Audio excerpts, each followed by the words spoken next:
before they have the Blink Lasso and before they can really get going. But the LGD lead is getting way too far ahead right now for Comfort. Like, it only looks like a 1k net worth, but Somnus is going to start hitting like a truck. The levels are going to be higher on the side of LGD. They're going to get onto Freeze. Yeah, Freeze is now in the river. He's in a really bad way. X-Nova's going to be here with the Maledicts. Yeah, that Astro Imprisonment's only just going to extend the inevitable. You're definitely dead, Freeze, and there it is again for maybe. He gets another kill, 8-2. This is a sniper getting out of control that is inevitably going to help the Terribly get out of control, and then you've got a Tidehunter holding on to that Ravage until that fight over mid, so he's already got Hooded Defiance. He's going into the Arcane Boots. Maybe we see him go into the Guardian Greaves afterwards. Chalice is going to look fine. Even if he gets lassoed and killed here, he's okay. But I don't even think they can get the kill on him with the Hooded Defiance. So all their lanes, all their cores are looking good on LGD. And I don't know if they have a good enough answer. Like I said in the first series, I believe, a Gyrocopter early who gets kind of shut down is not in a good way. And it's ultimately a problem for them if Sylar can't get off the ground. And he's already fine. Yeah, I have to agree. Sylar is, I mean, he's 3k. He's halfway through the net worth, but that is not where you want to be. No objectives being taken, luckily enough. GGJ right now to get mid lane. Yeah, mid. They've got the lasso that's going to come through onto the sniper. Rocket Barrage. Sylar making a good, intelligent rotation here because they need to get a couple of kills. But there's the Ravage on the 3. The Chaos bouncing around. They'll get themselves 2 and now 3. Oh, my. Completely turned around, and that is now Sylar dying again. You lose the Batrider who comes on over. Chalice just needs the Ravage. It's devastating. And LGD 11-3. They are steamrolling and, dare I say, snowballing heavily at the moment. Where the hell was LGD this whole time? Like, what rock were they hiding under? Like, seriously. It's like this team is looking so powerful right now. And you just haven't heard of them. And in fact, there's kills going on B-Cop mid lane again.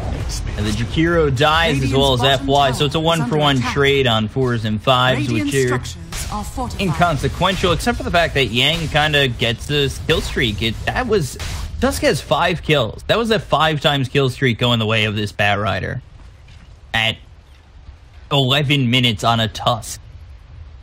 Radiant's bottom pretty insane. is under attack. Somnus is pushing the mid lane now as well. I mean, look, it's not anywhere near over. 11 minutes in, you know.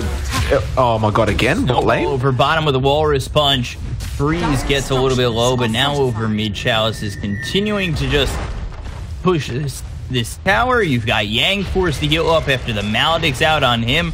There's pressure coming out from LGD in multiple lanes at the moment, and that's keeping VGJ Thunder spread quite thin.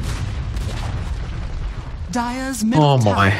The tier 1 goes down. I mean, 12-4, 4k net worth lead 12 minutes in. I mean, it's just FY is... You don't usually see FY, like, a Tusk should not be able to snowball into an OD by himself like this and walk out with more HP. But apparently he can. And, I mean, I think VJ just slow down a bit, just take it easy, start turtling, start farming. Perhaps they're still worried about the Terrorblade and the Sniper, and of course they should be, because they are going to out-carry them if it goes too late. But right now, you're just throwing bodies. I really feel like they need to calm down a bit, but they're going to go for a smoke. Yeah, they desperately need the pickoff, but that's not going to come without the lasso unless FY stays a little bit too long. He's got the Walrus Punch into the Snowball. The damage is there. They've got Sniper hitting from the high ground as well as the Ravage. That's going to be 1. They're looking for more. Sylar might look like he's going to drop again. Thankfully for him, Fade's there with the song, but Sylar still dies. Ice Shards block in. Fade 3 kills in the favor of LGD, and this is just becoming absolutely... Fade's not even moving. He's not even moving. That's tilt. That's pure tilt. That's not only tilt, but they BM'd him as well. They didn't right-click him. Oh my. There's a bit of a... Is there some kind of... Like, is LGD enjoying this more than they should be? I don't know. This is a bit, I like this. I like the mental game that LGD is playing right now, where they're essentially bullying BJ Thunder. But I agree with you. I think the Naga is a bit tilted right now. But I think LGD understanding that they're tilted would make him even more tilted by not finishing him off for about 3 or 4 seconds. Yeah, and this is... You want to know what? I also have a feeling it's also LGD feeling themselves, because they're in a good moment as Snowball comes over towards the bottom lane on a GDC with the assassinate. The easy kill in 16-4. Again, I just think that LGD are just feeling themselves at the moment. Towards the end of 2017, they were trying out Seamew, who is a former CDC member. They were trying out a couple of different things. They had Victoria back in the day, back towards the end of 2017 as well. And they finally put this roster in together, and it took a little bit of time for it to finally start to flow. But LGD, they've been looking good recently, and they're feeling themselves in this series. This is a series against VGJ Thunder, who have been at the top of China with Newbie and as well as, I would say, maybe the other VG team for a while now. And Walrus Punch, Cast, Maledict, Ice Shard, Snowball, dead is Yang. And I think LGD are starting to realize they could be a top contender. I mean, I'd have to, if they can do this every game, I don't see why the hell not. I mean, this is classic LGD, right? They're under the radar, they're not going to any tournaments, and suddenly they'll qualify for TI, and then they'll just, you know, be one of the best teams there. But top lane, top lane, the TP's come out, the Astro Imprisonment is on to maybe. The Ice Shards are going to be a touch right of Freeze, and I believe that LGD have like 400 something points in terms of DPC's points, which I think Na'Vi is in last. They should have like 1,000 or 1,100, maybe 1,200 points. They qualify for Epicenter and Star Ladder, and there's still tournaments towards the end of the year. We could see them qualify straight for TI if they continue to play this way.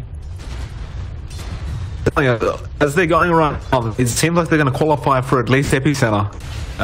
It's looking really good, right? I mean, VGJ Thunder, it's... I don't want to say, I don't want to call it like this, but it feels like it's getting somewhat close to a GG call, because I would imagine their team's getting a bit upset right now. And look at the top 3 networks on the graph. Sniper, Terrorblade, and the Tide Hunter. That's really bad news. It's hard to come back from a game like this. Yeah, and obviously we're talking very hypothetical and where this team, this LGD team, can be in the future.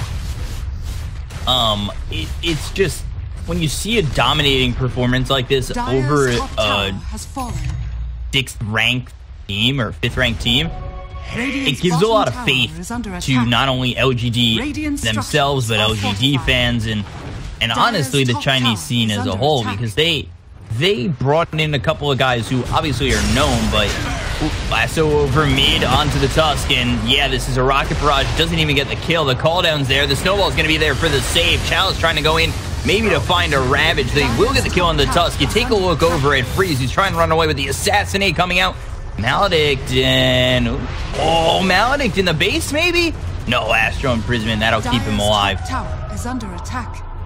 That was very close, and the song forced out. Where's my pension? They only found the Tusk, and they still lost Shikiro. So, all that was... I mean, on the positive, they didn't die. Like, their cause didn't die. So that's one positive for VGJ. But apart from that, I mean, still doesn't look great. And they might actually find Yang now, and I think they are going to find him. No, he will blink out, but they're still making the chase, it almost seems. Yeah. Holding up at the moment. They're still in the ancient state now as well. Chalice and Ant, they might get caught out though. I mean, Fate is there. They have Ravage to work with if they really try to go in on them. They have to be very careful. Rotation's not coming out just yet for LGD. Still 3 Euros over bottom, but Chalice able to make it to the high ground, and they're okay. They're fine. Well, Yang isn't.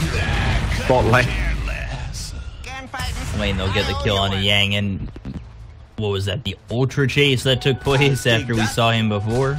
Yeah, they apparently were going for him in the end. But Arme's in trouble now in the, well, on the left side. He's still got Sunder to play with, so they'd have to take him out quite quickly. Look at these mass TP rotations. Freeze has to get out of town real quick. Dire's middle tower he does get away and has that urn thanks to Fade, but again, this is massive rotations from LGD turning into a push over mid. It's not like it's a push into farming. It's a push into, or it's a rotation into pushing, not a rotation into farming. Dire's middle tower is under attack. How often do you see a Tusk sitting there with a Blink, Tranquils, and Urn Magic Wand at 18 minutes into the game? Doesn't feel too often, but FY's made it. I mean, if the Snowball initiation wasn't enough, he's got the Blink now. I mean, speaking back to your comment on the rotations that are being made by LGD as well, they're bloody fantastic. Every time somebody's in trouble, you always see a 3 or 4 man rotation straight to the tower. And considering they've got pretty much all their tier 1s except the bot tier 1 left, they can continue to do this, like not allowing VGJ any space to get any pickoffs. It's actually unbelievable how well they're communicating and reacting whenever necessary. We're about to smoke there. Strong. Yeah, they look really good, and that Blink Dagger coming out on the Tusk is it's for their initiation. You blink, you Walrus Punch, you Snowball, Ice Shards, and your whole team should be there by then. You have so much time, so much lockdown that way. It's actually disgusting. And oops, Assassinate comes out over top. Freeze, they might Ravage for this, and yeah, they're gonna Ravage with the Snowball, Walrus Punch. Down goes Freeze, dead for 47 seconds. And it's 20-5 in favor of LGD, looking real nice. It's 100% worth it. Some people might argue why Ravage one person, but the OD, he's, Freeze, he's not happy already. He's probably very upset about what's going on in this game. You get the kill on him, as well as that though, you probably tilt him a bit more, because you commit the Ravage for that. And it's one of those, it's a mental game as well as a Dota game essentially right now. This is LGD's on top of all of it though. That Ravage was perfectly worth it.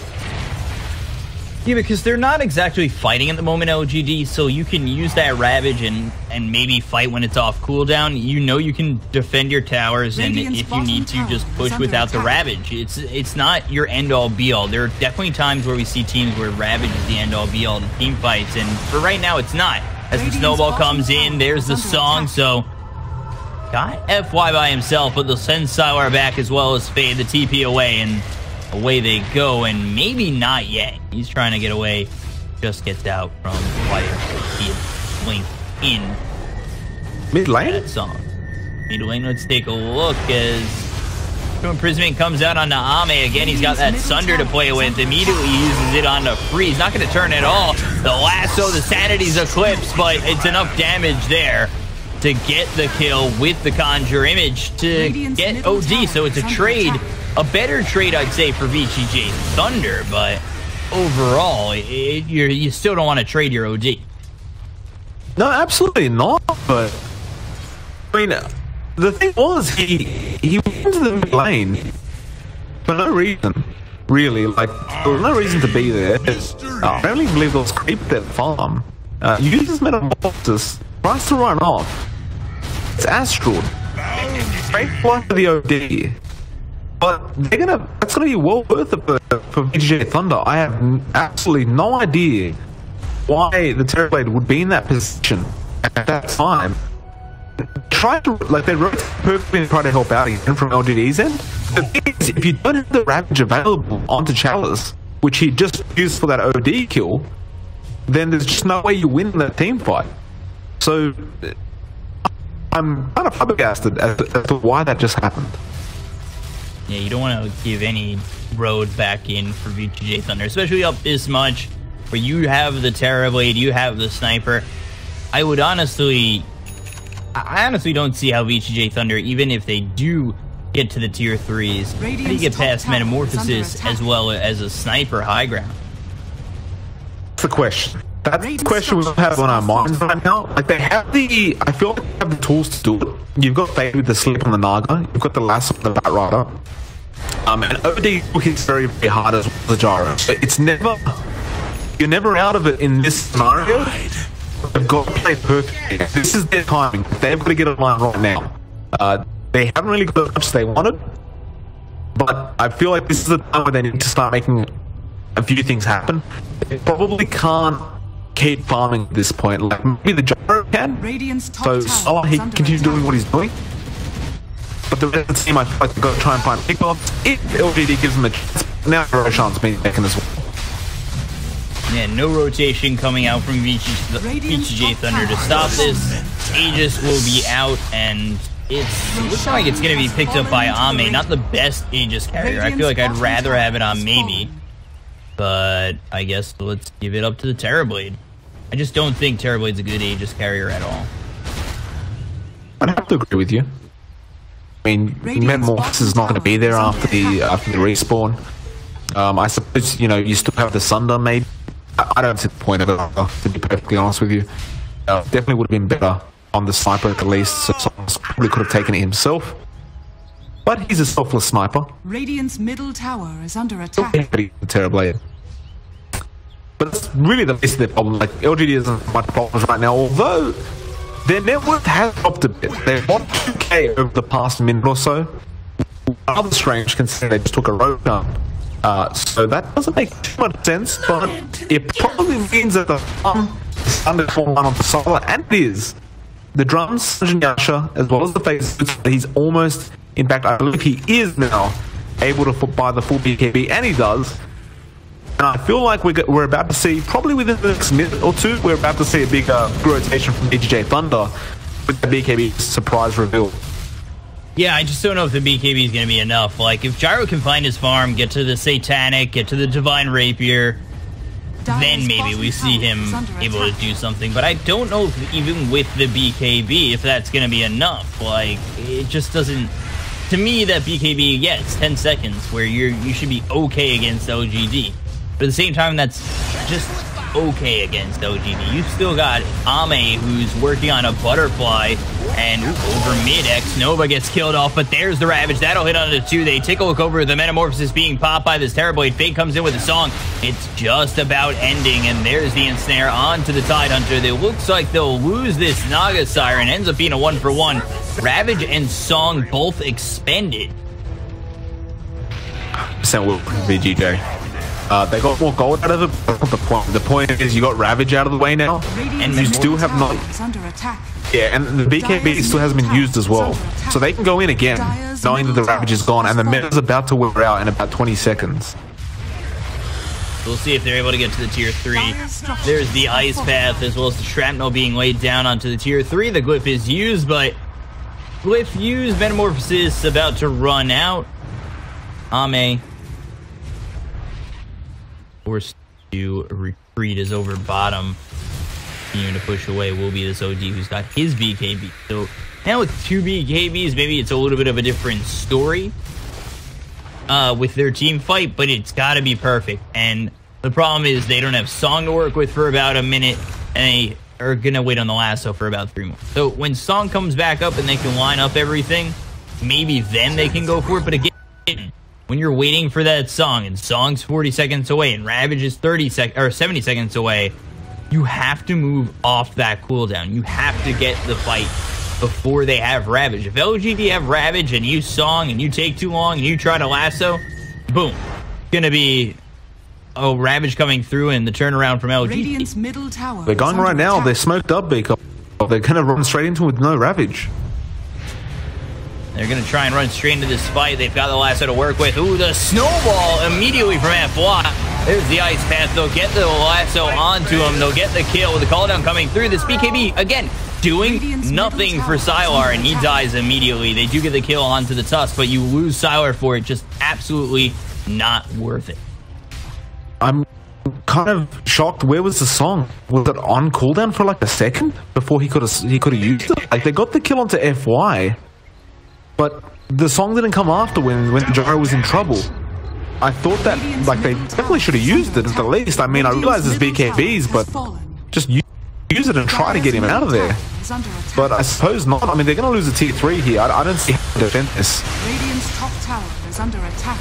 They'll either get the tier 3 or force the buyback on the gyrocopter, but without the BKB, it's not really worth it for him to buy back. He's not going to get in deep onto this team. So they use Metamorphosis, they hit away at Freeze, they hit away at the rest of the team. Ice Path, ooh, wow.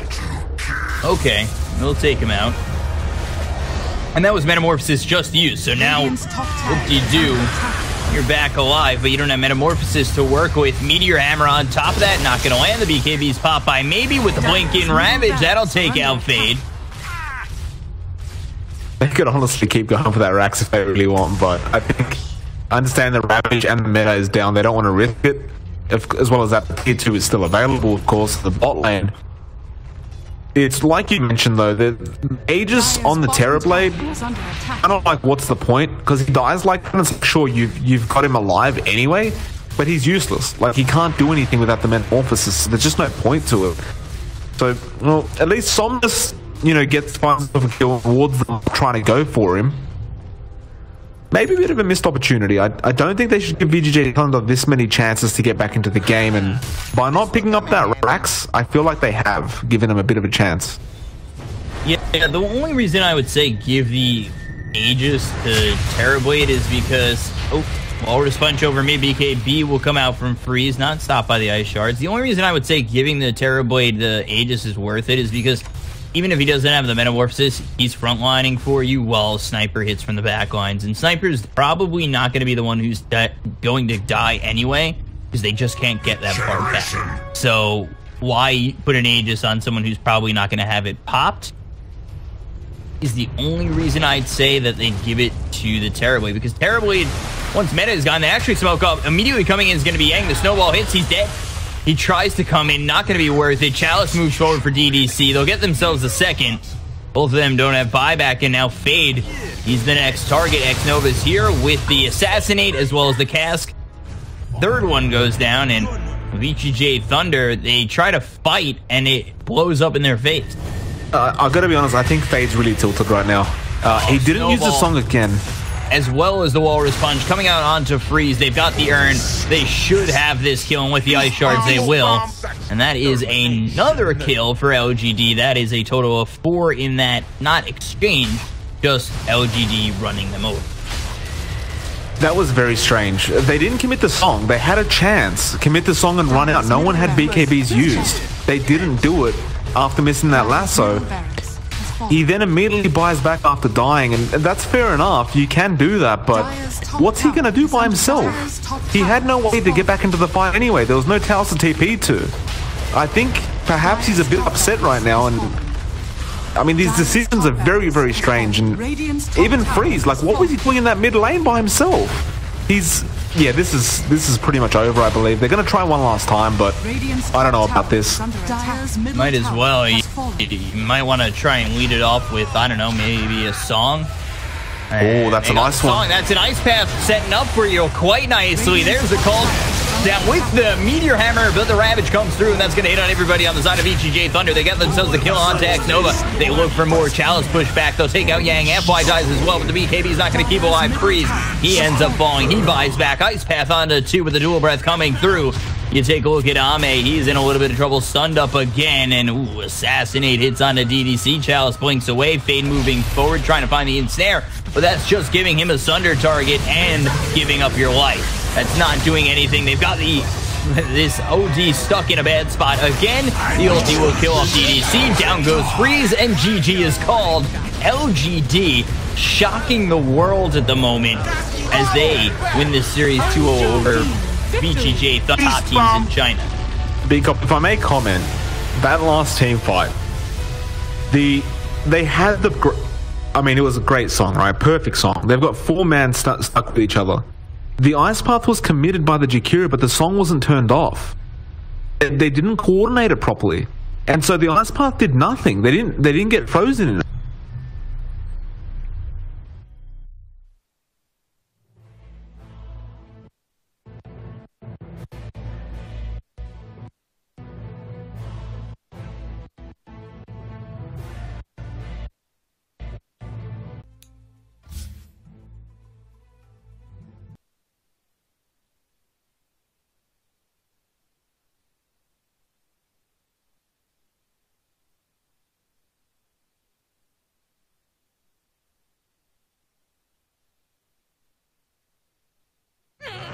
Dire team ban. Radiant team ban. Ladies and gentlemen, welcome. It's time for more CAS action here in the Starlighter qualifiers. My name is Dragon Job. I'm joined by eSkills, and this is Fly to Moon. After taking out Team Empire yesterday, they're up against Effect. The winner of this one will be up against the biggest squadron in the grand finals for a chance at a LAN here, a chance at the Starlighter. And losers out. It's as simple as that. Courtesy of the single elimination bracket. So, some pretty normal bands here: Dark Willow, Gyrocopter, actually even Beach Apparition, but we'll see the Rubik first pick for once instead of as a reaction to Sankey. Yeah, and that is, I mean, pretty rare, but... Radiant team pick. Witch Doctor! But then, like... So I guess... the heroes that are 10 seconds remaining. Yep. You really don't want to just give your drops so much by just trying to pick up heroes that are good against Rubik when it comes to spell steal. It's just limiting you way too much. I mean, Witch Doctor's a pretty decent one, right? So you can always... But even then, like, you don't get Voodoo Restoration until much later. So until then, Rubik, any spell he gets otherwise from the Witch Doctor can be kind of useful. Yeah, and of course, like, Rubik is of course more popular now than before because of now Field has aggressive. 10 seconds remaining. Yeah, we've seen that before for sure. But what we've also seen is this very same opening from Fly to Moon in the first game against Team Empire yesterday. We talked about Bounty Hunter. A bit skeptical, but this is actually quite the kill combo if they can roll together. Worked great for them yesterday, so yeah, can they do it again? Radiant team ban. Send. That's sinking. That's also one way to do it. Yeah, it's has some flexibility. Can go offlane or position 4, and you know, just a great stun. And of course, Epicenter paired with the null field. Once again, that's some combination right there. Yep. 5 seconds remaining. There's also the go-to here for Effect. They've picked it up quite a few times in their last couple of matches. Also, one thing to note that I forgot to mention just yet is that these two teams actually played against each other just yesterday in MDL. Less than 24 hours ago, actually. And Effect lost 2-0. So that's something worth keeping in mind before we see the effects, because both of those games, Fly to Moon, went for the Gyrocopter and Rubik opening. And of course with Rubik picked up by Effect now, and Gyrocopter bans. They're trying to catch Fly to Moon off guard here. Yeah, I mean...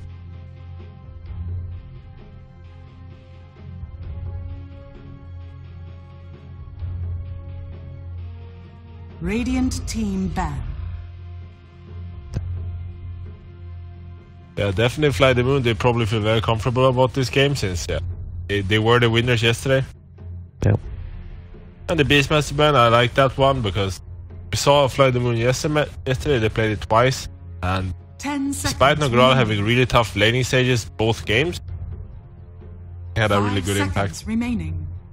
Yeah. So that taken out, where do you think Fly to Moon is going to go when it comes to pushing power? Because yesterday they also ran a Death Prophet, which is also still banned already. So, I don't know, do you just pick up the Dragon Knight here just to have some sort of reliable push, or do you just not bother with that and go in a team fight regardless? 10 seconds remaining. DP you can always pick very early because she just does well against 5 seconds remaining. Pretty much any lane in mid. And DK he's a lot more abusable. Like there's heroes like SF or OD, I guess, especially that does really well against him. So although 10 seconds they remaining. could go that route if they want to, but we've kind of seen that hero 5 seconds remaining. not as popular as it was a couple of weeks ago, I feel. just kind of learned how to deal with it. Like even yesterday, the Zeus coming out was pretty sick. Yeah, that was he made some work with that Zeus. Yeah. I have to make a decision here what they want to go with. I would assume they're gonna pick a flex hero though that can go on. Yeah. I mean, speaking of heroes that have fallen off, actually, what about Lycan? I haven't seen that guy in a while. I mean, Psyking is a very nice support against him because you can stun not only Lycan, but you can stun most likely all of his minions too. Not the best against that already, but yeah, the hero is really strong. Enchantress. Or the Enchantress. Okay. Radiant team pick. More aggression, I like that. Spec knew what they wanted there, that's for sure. Pagna. Yeah, I mean, we probably saw the Enchantress. Maybe they're probably thinking about Pagna earlier before anyway. And Question is, are we gonna see the ET here to follow up with big Pagna ET? That's a lot of magic damage coming. I'd love to see that again, I'm not gonna lie. Remaining. Because I think we see an effect run Pugna Rubik once or twice now. Yeah, it was 2 days ago against Megaletta where we saw that combo. And there was some Morphling and a Tiny on top of that, so 2 core heroes that offer a lot of magical burst as well. And yeah. They like this kind of style, which and yeah, against Megalada they made short work of them, so we fitting them quite well. Yeah. Especially in this game, like Enchantress, magic damage is exactly what you want against her. Yeah. Even Bounty Hunter, Witch Doctor, neither of these heroes are particularly tanky. So you can burst them down super easy, even Shadow Fiend. Like, yeah, I mean Shadow Fiend, sure. He might go early BKB, but that's the thing. You can just keep 10 seconds popping remaining. that BKB, and then eventually it's gonna be 5 seconds. Then he's super susceptible again. 5 And even if he seconds does, like you already have 2 very nice and somewhat easy stuns to pull off with the Rubik lift and the Sanking stun. Then he's quite susceptible.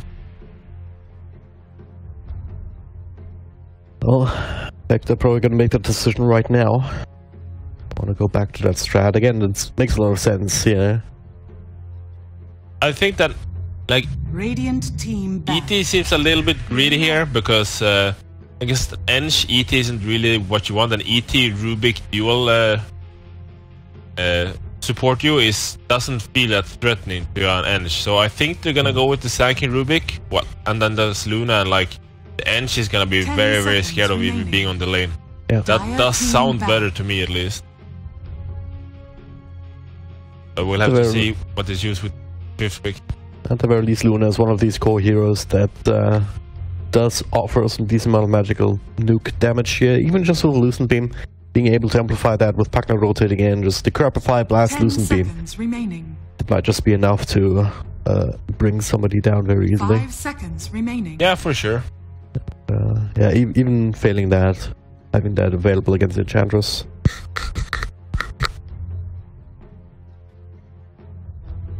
Alright, so last man's coming out. Queen of Pain taken away from Fly to Moon. Interesting. Yeah, I guess that because SF obviously is really good against Pugnamid, because even if you decreptify, so you can just raise him and you do more damage. Yay. Yeah. So I would assume maybe the lane. I wouldn't like the lane doesn't seem that bad, but I guess it's a lot worse than what I'm imagining. So they're just expecting that, hey, he's gonna go offline because they want a better matchup with if they can do Dire it. team pick. Well, they have the option to pick that up right now after taking out the Wraith King. It's one of these heroes that can throw a wrench in the plans of like quick bursts. Yeah. Quick burst kind of strategies, lineups. 10 seconds They remaining. kind of lack. They actually lack a little 5 bit of stance on seconds Flight to remaining. Moon. However, we said that yesterday as well when they played this Bounty Hunter Witch Doctor. I think Yeah. Witch Doctor was the only stun they had then too, and that worked great for them. So, but I do believe that like if they could get a Tiny or a Seek here or something like this that has a little bit of a stuns in them. That would be nice for them. Yep. Because Tiny is first man, so we definitely don't have that. CK. I mean, it's not the best CK game either, but it's okay. Bit awkward against tanking again with that AoE stun. Luna Glaives, even if not the Eclipse, because you can soak that up with your illusions, but then again, if your illusions end up dying, it's like, eh. Also a bit questionable for CK, who rely on those to be the extra bit of damage. Yeah, it's, I mean, they could actually... 5 seconds I don't remaining. know. I'm thinking Void, but he's also pretty susceptible to this type of magic damage with some stuns. But they have some nice heroes to pair with Void. Yeah, there we go. You may now select your heroes. Like, with Edge Shadow Fiend, and of course the Wishful is just a lot of damage in Chrono in most scenarios, and having this very big lockdown on D5 spell, it's very nice. It's very... it kind of solves a lot of the potential issues of the draft. Yeah. Well, the prerequisite for that, though, is that you're actually able to get that combo off. And looking at the effect lineup, right, got the roaming task, offlane is tanking here, one would imagine. And Afterlife picking that up in a second.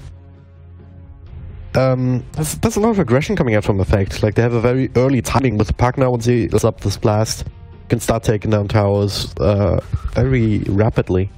Not to mention the Luna, it's... you also have that early timing where you can rely a lot on your Eclipse as well as your just Lucent Beam spam on top of the control that your teammates provide to just bully down towers and gonna be down Flight to Moon to then be at the point where they can land these Chronos and where they can dispatch of 1 or 2 heroes inside of them quickly enough.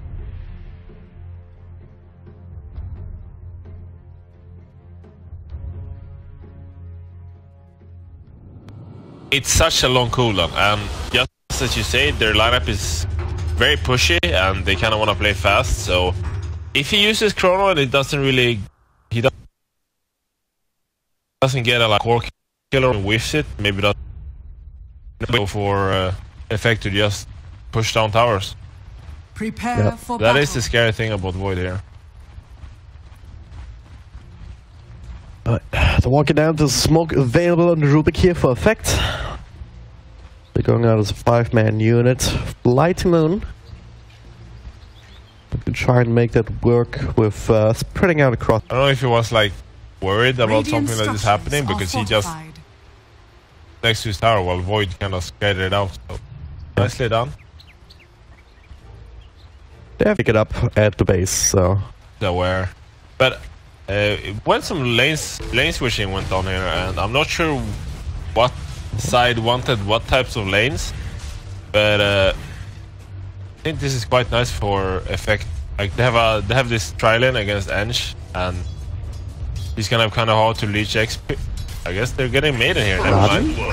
Yeah, alright. First blood. Denied. Get what I Well... Certainly gonna get XP if you keep killing the other heroes. So just right-click them down. Afterlife also got... Oh, Alpha Ninja also got pretty low to just right-clicks from Iceberg. With the extra help there from Always on the Fly. He's now rotating up top, the cast bouncing again onto Afterlife. Ugh. Getting pretty lucky with that on the Witch Doctor. And every time that happens, I just remember that an old teammate of mine, Dancing Dragon, he always says that cast does not prioritize heroes, and then all of us guys from, that was when we were playing in 4.5, we were like, sure man. He's like, I tested it. Like, no you didn't. Yeah, it's certainly gonna be these kind of situations. He's like it all. Where that falls into question. More often than not. LTW, okay, is actually in trouble. Lofia with slowdown on level 2. So Janard on top of the Orb of Venom. Luna pretty damn fast on her feet, so she'll be able to walk it off regardless, especially with the extra lift from Martin. Yeah, and what I thought that Effect would do is that they would tri-lane this Luna. Like, they would make sure that the lane was far back, next to their tower. Then you just tri-lane Eng, I mean. and they don't give her any experience. But with this dual lane, like, they can't really pressure her, especially with no fear being around. So yeah, so much damage here coming out so early between the two of them, but ARCANA makes the rotation in. They're gonna take to the chin, trying to bring it down, but the healing sprite's already going, not quite enough to keep her alive, and No Fear keeps chipping away at Man, who eats a tree here, trying to block some of that vision. He still gets the kill. But King R certainly gonna be the thing that tipped the scales in Effect's favor in this lane, at least in that instance. But yeah, I think this is what they want to do. They want to make sure that this Edge at least dies a couple of times, or isn't allowed to play as aggressive as you want. And then after that, maybe King R can start roaming. That's certainly okay. No Fear, number one of this game. There it is. Another one. Oh, they get it off. Ah, he went. Whew. Very interesting. Because I guess he's gonna pay for this. But I thought that with 2 points in Shadow Walk, that's why you go this build. You go 2 points in Shadow Walk, so you will always get the courier. But it's still... that was weird. It was like 49 damage, so... Maybe it's just a bad damage roll, I guess. Yeah, I guess it was the, like, low... Like... That happens like once every 20th hit or something. At level 3. Well, thanks, Volvo. That's... I'm sure he wasn't happy. That should help. Oh, what? Okay, Afterlife finally ends up dropping up top. And you would think that Sanky, like, on a safe like this, like, he would do really well against Void. But Void is actually a little bit beefier than you think. He has 5 armor, and your Caustic isn't really that... Still looking through. Longrada gets the healing sprites off, the shots off the mark, actually. Blocking Effect away. We focus on No Fear. They do have more dust available here. Slow him down after he goes in miss, so that'll be very easy kill indeed. And now this time the shots will connect on Grada. No heals available this time, so Snowball losing beam. Another couple of right clicks to blast him down after all, so... Trialing just running all over them here. Expending a lot of mana though, so... Something that they're gonna have to repair with the clarities. But certainly staking a claim in this bottom part of the map. Meanwhile in mid, potential rotation around, always want to fly. He's being scouted though. By walk across the river. Where? But sure, this bottom lane is... Oh, they're gonna go on a Didn't see No Fear though to cast. Not gonna bounce back. The Snowball here just prevents an extra raise from coming out, but the Maledict was enough to finish the job after the 2 raises. That was very cocky by him. He did not respect that. I guess when you meet a bounty hunter like this, you just sometimes forget about it, and then you get slowed up by the Junada, and bye-bye. Alright, No Fear's gonna try again. Yeah, this time. And there we go. There we go. That's the way it was supposed to work last time. I mean, it must have been some, like level 3 low roll that happens very rarely. It says 63, but it's actually 56 to 70. Yeah, that's a very big...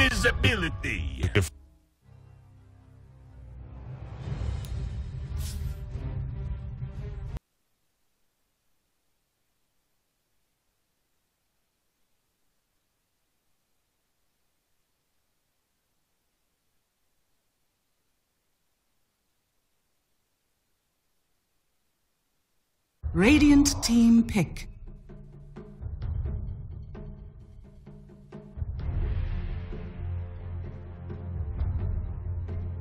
Radiant team pick. A favorite a little bit overall in this series. eHome, not really that many notable performances recently, but gonna see some more trendy China heroes here as the Nature's Prophet continues to be very popular, and eHome just gonna grab themselves to Rubik early on.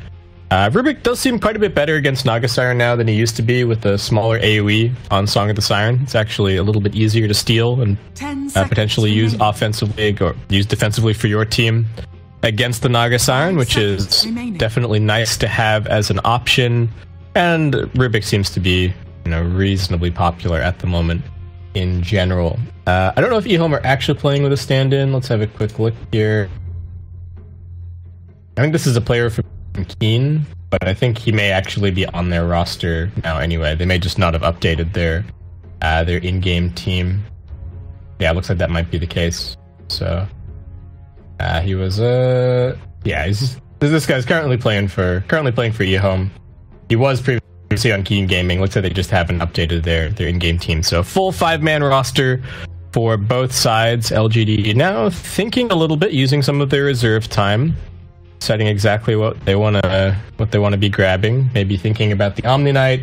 Do they really want to be picking the Omni Knight into Rubik? It's not that hard of a counter, but it is just some really nice steals for Rubik to be able to get his hands on. Team back. Witch Doctor.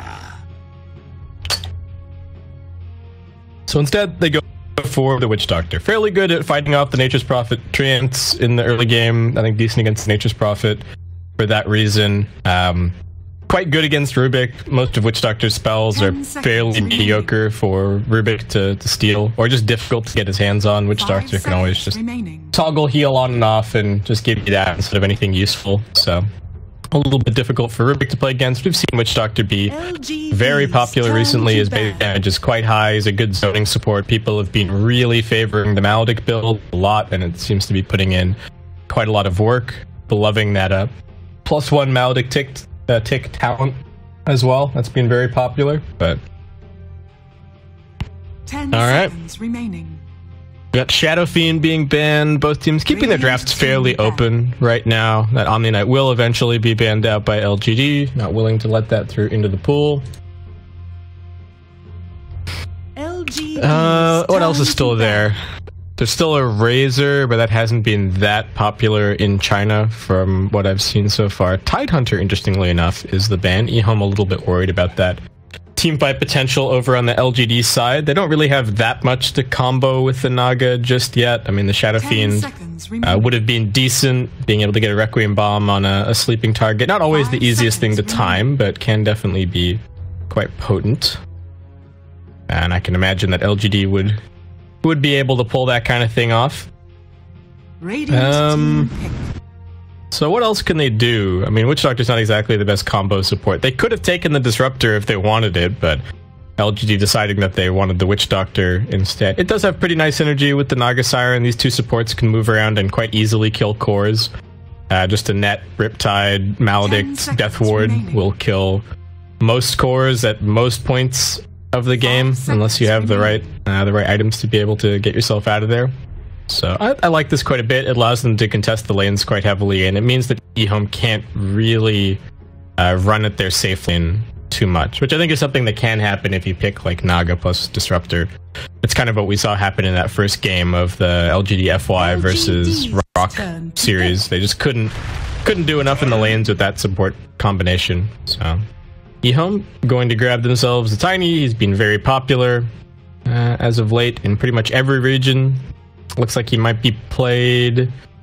They're not actually sure just yet. I guess it depends on how this Nature's Prophet is going to be laned. But maybe position for Prophet, potentially offlane Tiny. I think I actually like offlane Tiny more than I like Tiny in any other role at the moment. It feels like if you put him safe lane, I don't think he really has enough late game scaling potential to justify it. It can kind of work if you've got the right mid-hero, but I think in general, more of a fan of the offlane Tiny. You still get a pretty timely blink, you still have a decent impact, but I think it suits him a bit more as being, as more of a utility with some damage as compared to being this really big scaling core with a bunch of farm. You want to be active on your Tiny. You don't want to be just sitting back and hitting creeps. You're never really going to be that late game insurance policy for your team.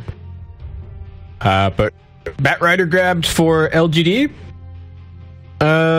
Fairly difficult for eHome to deal with. Pretty good against the Nature's Prophet. I think decent against Rubik, though you do have to be careful of that instant lift. And eHome just going to grab themselves a Jug. A little bit interesting to see the Jug picked up here. I think the LGD lineup is actually reasonably good against Juggernaut. Like, they don't really have to they've got quite a lot of summons now, like quite a lot of illusions to help deal with the Omni Slash, which is always useful. And then they've got 2 BKB piercing, or 2 magic immunity piercing disables. So the Jug can't really split push as freely as he otherwise might be able to, because what can happen with Jug, and I think the way that he really gets out of control, is when he's able to pressure the lanes without ever having to worry about dying. Like if spin TP is just a 100% free escape no matter what, then it makes it makes it really easy for Jug to play and just get tons of farm. And of course, never dying is always going to increase your farm rate by quite a lot. But on the other hand, in this game, I think they can actually kind of deal with them. And I like this Terrorblade pick from LGD. They've got, good lockdown, good ways to kind of let the Terrorblade do his thing and just stand there and right click. And eHome don't really have the best AoE clear for him at the moment, or even the best single target lockdown. The Tiny will be able to hunt him a bit early on. I could see if the Tiny's having a good game, maybe he gets 1 or 2 kills on the Terrorblade before the Terrorblade tanks up too much, but past a certain point that Avatos combo isn't gonna full to nothing him, and then he quite easily gets a Sunder off somewhere. So yeah, definitely favoring the LGD draft right now. They are just looking for their mid hero. Co-op gonna get banned out. eHome might also be looking for their mid. Again, depends on what their plan is with this Nature's Prophet, but I think we've seen it actually more in the support role than we've seen it in any other role recently. So I'm leaning towards support Prophet, and then they're still going to be going for a mid pickup. I don't know exactly what that would be. And maybe they consider picking up like a Tinker and just being super annoying with the split push, and it is a decent Terrorblade counter in a sense. Maybe if you're LGD, you just like safety ban it. You're like, yeah, whatever. Even though we have Bat and Naga, we just don't want to deal with it.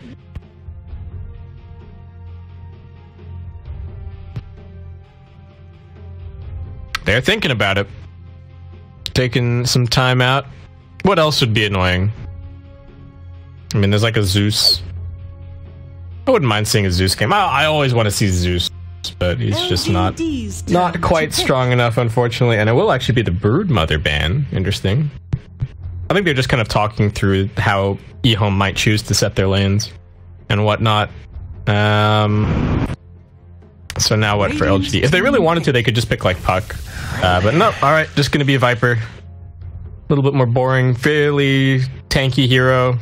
Go and sit in the front lines, buy a Dominator, have an extra creep, have some more stuff there to be able to soak Omni Slash bounces. Everybody can just kind of stack on top of each other and be A-okay. And fairly good against these melee cores. Get a Viper Strike on either the Jug or the Tiny, and really hurts their damage output a lot in fights. I think that Tinker is definitely an option here for eHome. I mean, they have to shuffle their lanes in a kind of weird way, and maybe that means they won't be able to contest the offlane in the way that they're hoping. But I think Nature's Prophet plus Tiny can do all right down there, and then go from there. But no, okay, just going to be the Dragon Knight. So a support Tiny, I believe. Let's have a look here. Just gonna make sure I'm not goofing this. Oh no, so it's offlane Tiny, yeah, Faith Beyond Tiny. Innocence is going to be playing the Rubik. Got a position for Prophet. I don't mind the Dragon Knight terribly against the Terrorblade. Like the Breathe Fire damage reduction is pretty helpful. He's quite tanky. You do have some AoE clear a little bit later on with the splash damage. DK kind of never feels like a truly terrible pick, though a bit weird to pick it into the Viper, because the armor may actually not be as helpful as you would like it to be this game. Viper with the Nether Toxin, of course, has break. Gonna be very handy. Stacks coming in, but no real kill potential here early on. Faith Beyond, though, is just getting chunked down, caught by the Paralyzing Casket, looks like. Still pretty shoddy CS situation on the mid lane. Maybe manning up a bit, able to slow down the DK, getting some damage. We've got a chase up top. Chalice in trouble, gets into the trees, able to get the salve off, but looks like he's just straight up dead. He's gonna get right clicked down. Last of my kind was first in this. Easy kill there for eHome. I don't even know what happened. Did he get stuck in the trees after a firefly, or? Ame sizing up Faith Beyond. He's got the reflection. They're going to slow him down. They still have the paralyzing cast. Meanwhile, the Prophet's dead up top, but we're focused down bottom. It's still only level 1 on this Terrorblade. Faith Beyond's actually going in, and one more punch might do it. Ame running for dear life. Is he fast enough? He's got the move speed advantage over the Tiny. He's now forced to juke his way over into the trees. Couple more punches. He does have a TP, but thinking that he might still be able to fight this out, and now Innocence arrives. X-Nova's actually the one in trouble. They've got another avalanche. Few more hits should do it. There's the reflection. X-Nova turns around, drops one more auto attack onto the Tiny. Still staying alive. Oh, man. And the Prophet, I believe, did just die up top. Yeah, looks like he got run down by the Batrider and the Naga Siren. Illusion Rune picked up for our Dragon Knight. What's FY doing? He's TPing down bot. Okay. Gonna be joining this bottom lane. Innocence, what's he up to? Trying for this pull. Is this gonna be possible? No. Doesn't get the side pull. Metamorphosis gets popped. They want Faith Beyond. They get the big wraparound from X-Nova as well. There's the net. Faith Beyond locked down, the Sprout opening up a little bit of space. He picks up the tree, gets a couple of wall-ups off, but X-Nova still gets brought down by the Fade Bolt. Nice turnaround, ends up being for one. Still very nice for LGE, but does drag a bunch of heroes away from this top lane. So Chalice is going to be able to start a little bit more farm up. Does have available 7 stats. Needs to stop this soon, but does Chalice in range. Takes pretty much damage off of that, and he's careful now. But 7-1 turns drag the bottom pair of dead and we're big in trouble. Right click up, and I should do. He's got stick charge, but it's cooldown on the playing desk. That looks like FY is fine. He's very tanky on the Naga. Already has his wand and a stat shield picked up. So just another 1-for-1 down bottom. This time around, favoring Elam. Mid lane CS in favor of the Dragon Knight. Maybe starting to pick up a little bit of momentum. Actually, seemingly done the bottom lane for now. And take out the just more aggressively, not really doing anything.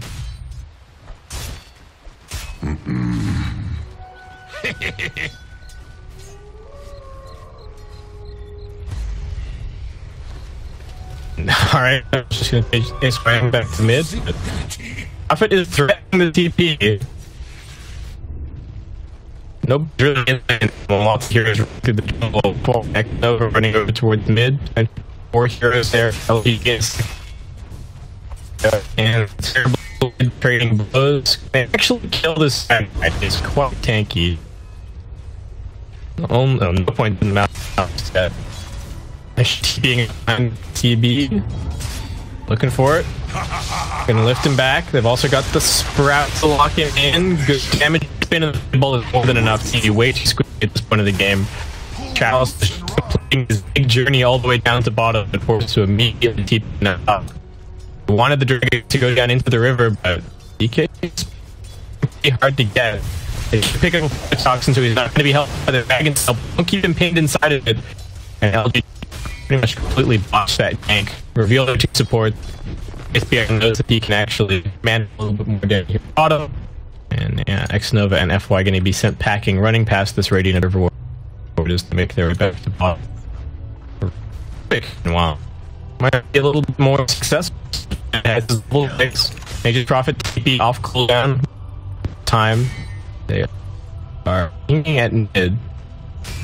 We're hoping to end the kill, but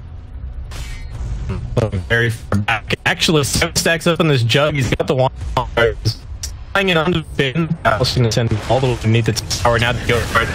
He coming in. That first kill, Dragon Knight still fairly tanky. FY able to keep on fighting. That's an interesting Prophet waiting for this TP to come in from X-Nova. They get the Maledic down, and it looks like Innocence should be dead. One more auto attack from X-Nova. Looks like it's going to seal the deal here, and Prophet just going to shop up as much as he can before he goes down, though. Still a nice rotation. Trading away that position for Prophet for the mid lane Viper. And eHome building up a tidy little net worth lead here as they continue to do better across all 3 lanes.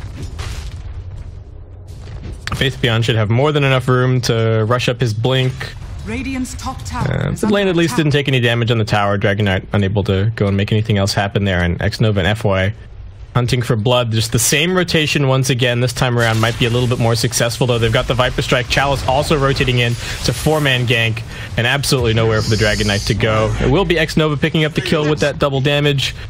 Circle drawn by the Dragon Knight. He's like, what the hell is going on here? Why are there 4 freaking heroes in my mid lane? But Jug breathes a sigh of relief. He's not the one getting ganked this time around. The Tiny also alright. Keeps on farming up. Chalice with 1,000 gold already towards his blink. Looks like maybe not going to go for the wand or anything. Innocence just grabbing some farm over in the jungle. Get some more points in that Nature's Call. And FY and Xnova still just playing together, being the support duo.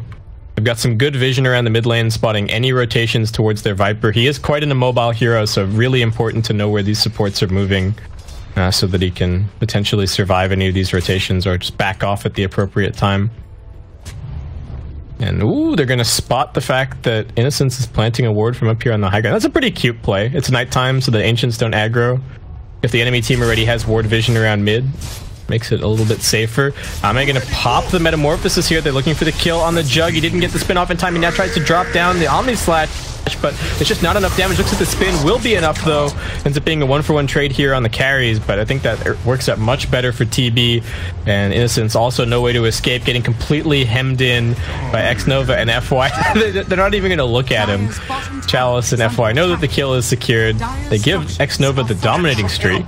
So going to be pretty worth it to try and grab this Witch Doctor. Is he just going to get some arcanes? Yes, he will.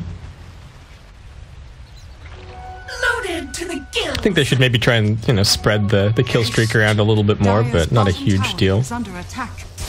Viper needs to be careful. He's already fairly low. There is going to be a lift available for the Rubik. Waits until the last possible second. They get all that spin damage in. Xnova trying to TP in with 2 points in the Voodoo Restoration, in fact. A little bit of an unorthodox build, but just really feeling that 5-man angle for his team. We'll see if that ends up working out the way that he wants. Terribly. It's still under pressure. Every single lane that he goes to, it seems I'm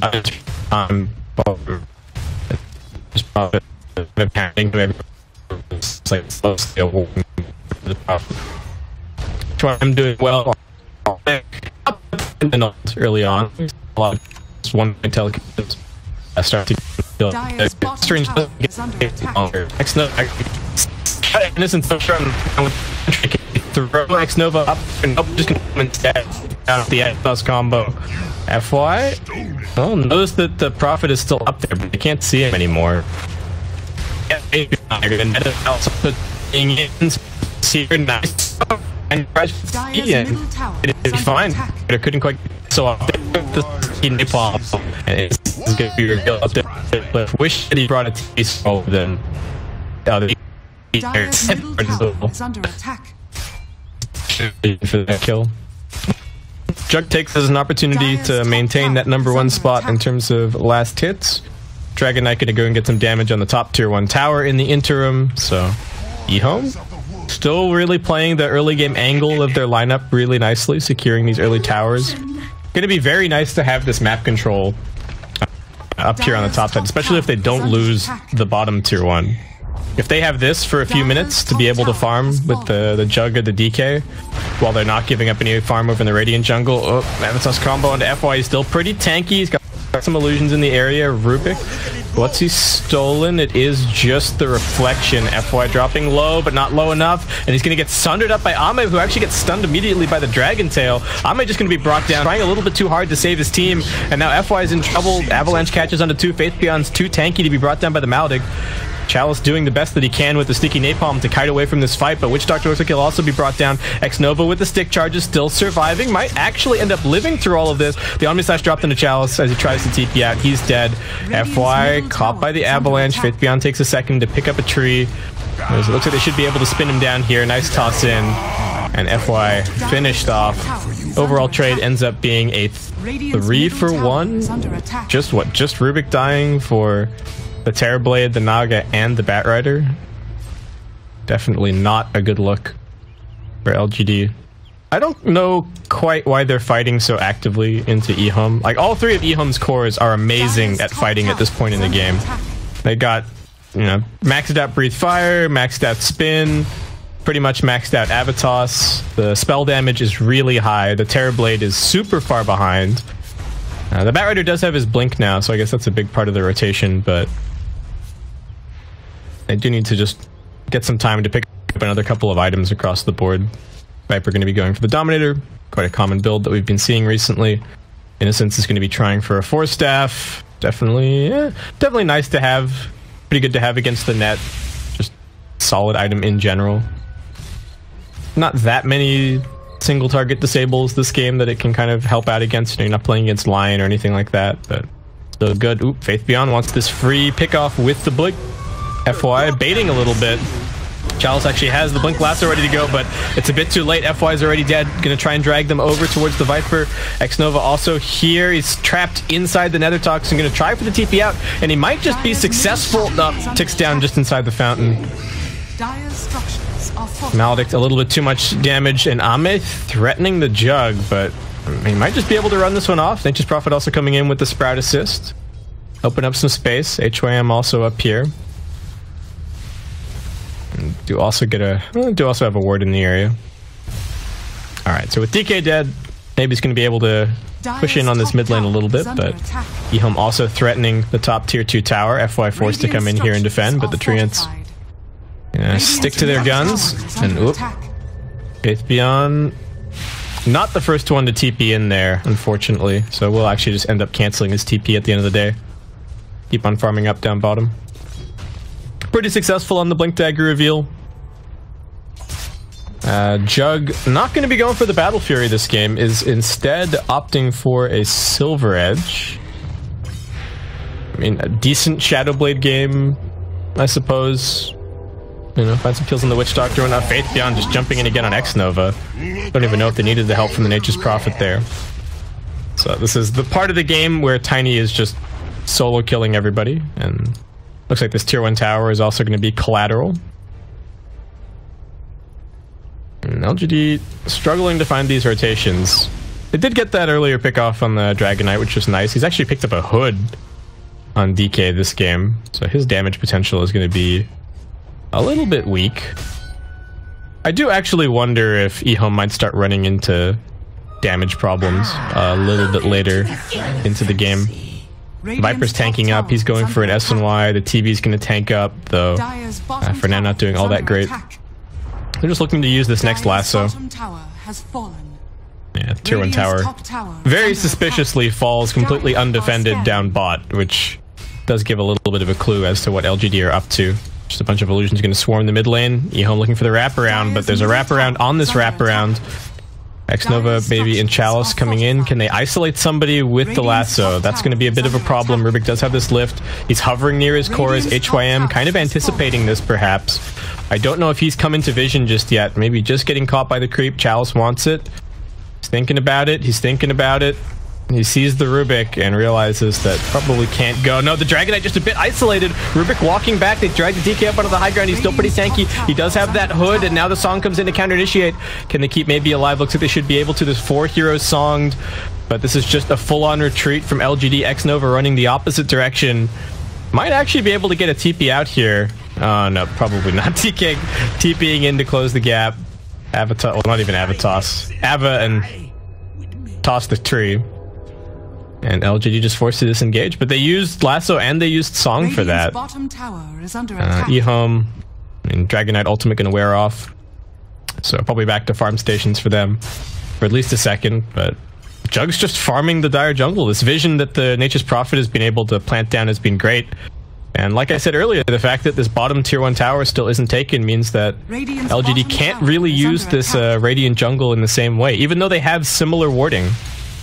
You know, you look at the vision situation from both teams, it's actually pretty comparable, but just being able to take this tier 1 has kind of slowed them down, and Terrorblade's still struggling to really find that momentum in terms of farm. Even going to be popping a Metamorphosis here just to clear an Ancient stack. FY just going for a Meteor Hammer. Gives them a little bit more combo potential with the Naga Ultimate. Faith Beyond. Oh, I saw the HP bar dropping. I just couldn't even click on X-Nova in time. And now Innocence is dead on the bottom side. Oh boy. Pickoffs just everywhere. What even happened there? He just got run down. It wasn't even a lasso or anything. Radiant's bottom tower is under attack. But yeah, EHOM completely taking control over this dire jungle. They definitely want this tier 2 tower. Another dragon form popped.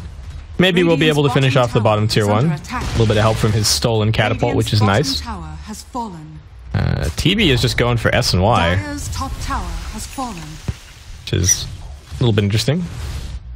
I've actually seen quite a few players buying this item on Terrorblade recently. I guess there is probably just enough clear for the illusions that maybe the Manta isn't ridiculously valuable, but I think the split push potential is still pretty good. No, Innocence. Trying to TP in for this ward, gets spotted, didn't bring a TP scroll, and he's just dead. And now he's going to get de-warded as well. It's a little bit weird. I mean, would have been... It'll be worth it if the Observer Ward sticks around, but that seems unlikely. X-Nova farming up top. Had an amazing start on the Witch Doctor with a dominating streak, but now he's relegated to last on the net worth, as things should be. Tiny just going for Echo Saber. Haven't seen a kill out of Faith a little bit. EHOM just kind of biding their time. Jug has switched back to the Battle Fury, deciding against the Shadow Blade. It's so cool that we get to see players quick buys now, because for the longest time we didn't have that, and very interesting to get some insight into what the players are thinking about. Like, Terrorblade's just straight up queued up a butterfly. It's like, well, there's a bunch of right-clickers on the enemy team. What's the best way for me to survive? I guess butterfly. It's also really high damage. X-Nova getting caught out. HYM, is he going to steal this kill? No, no opportunity. Beyond with the Echo Saber just whomps him.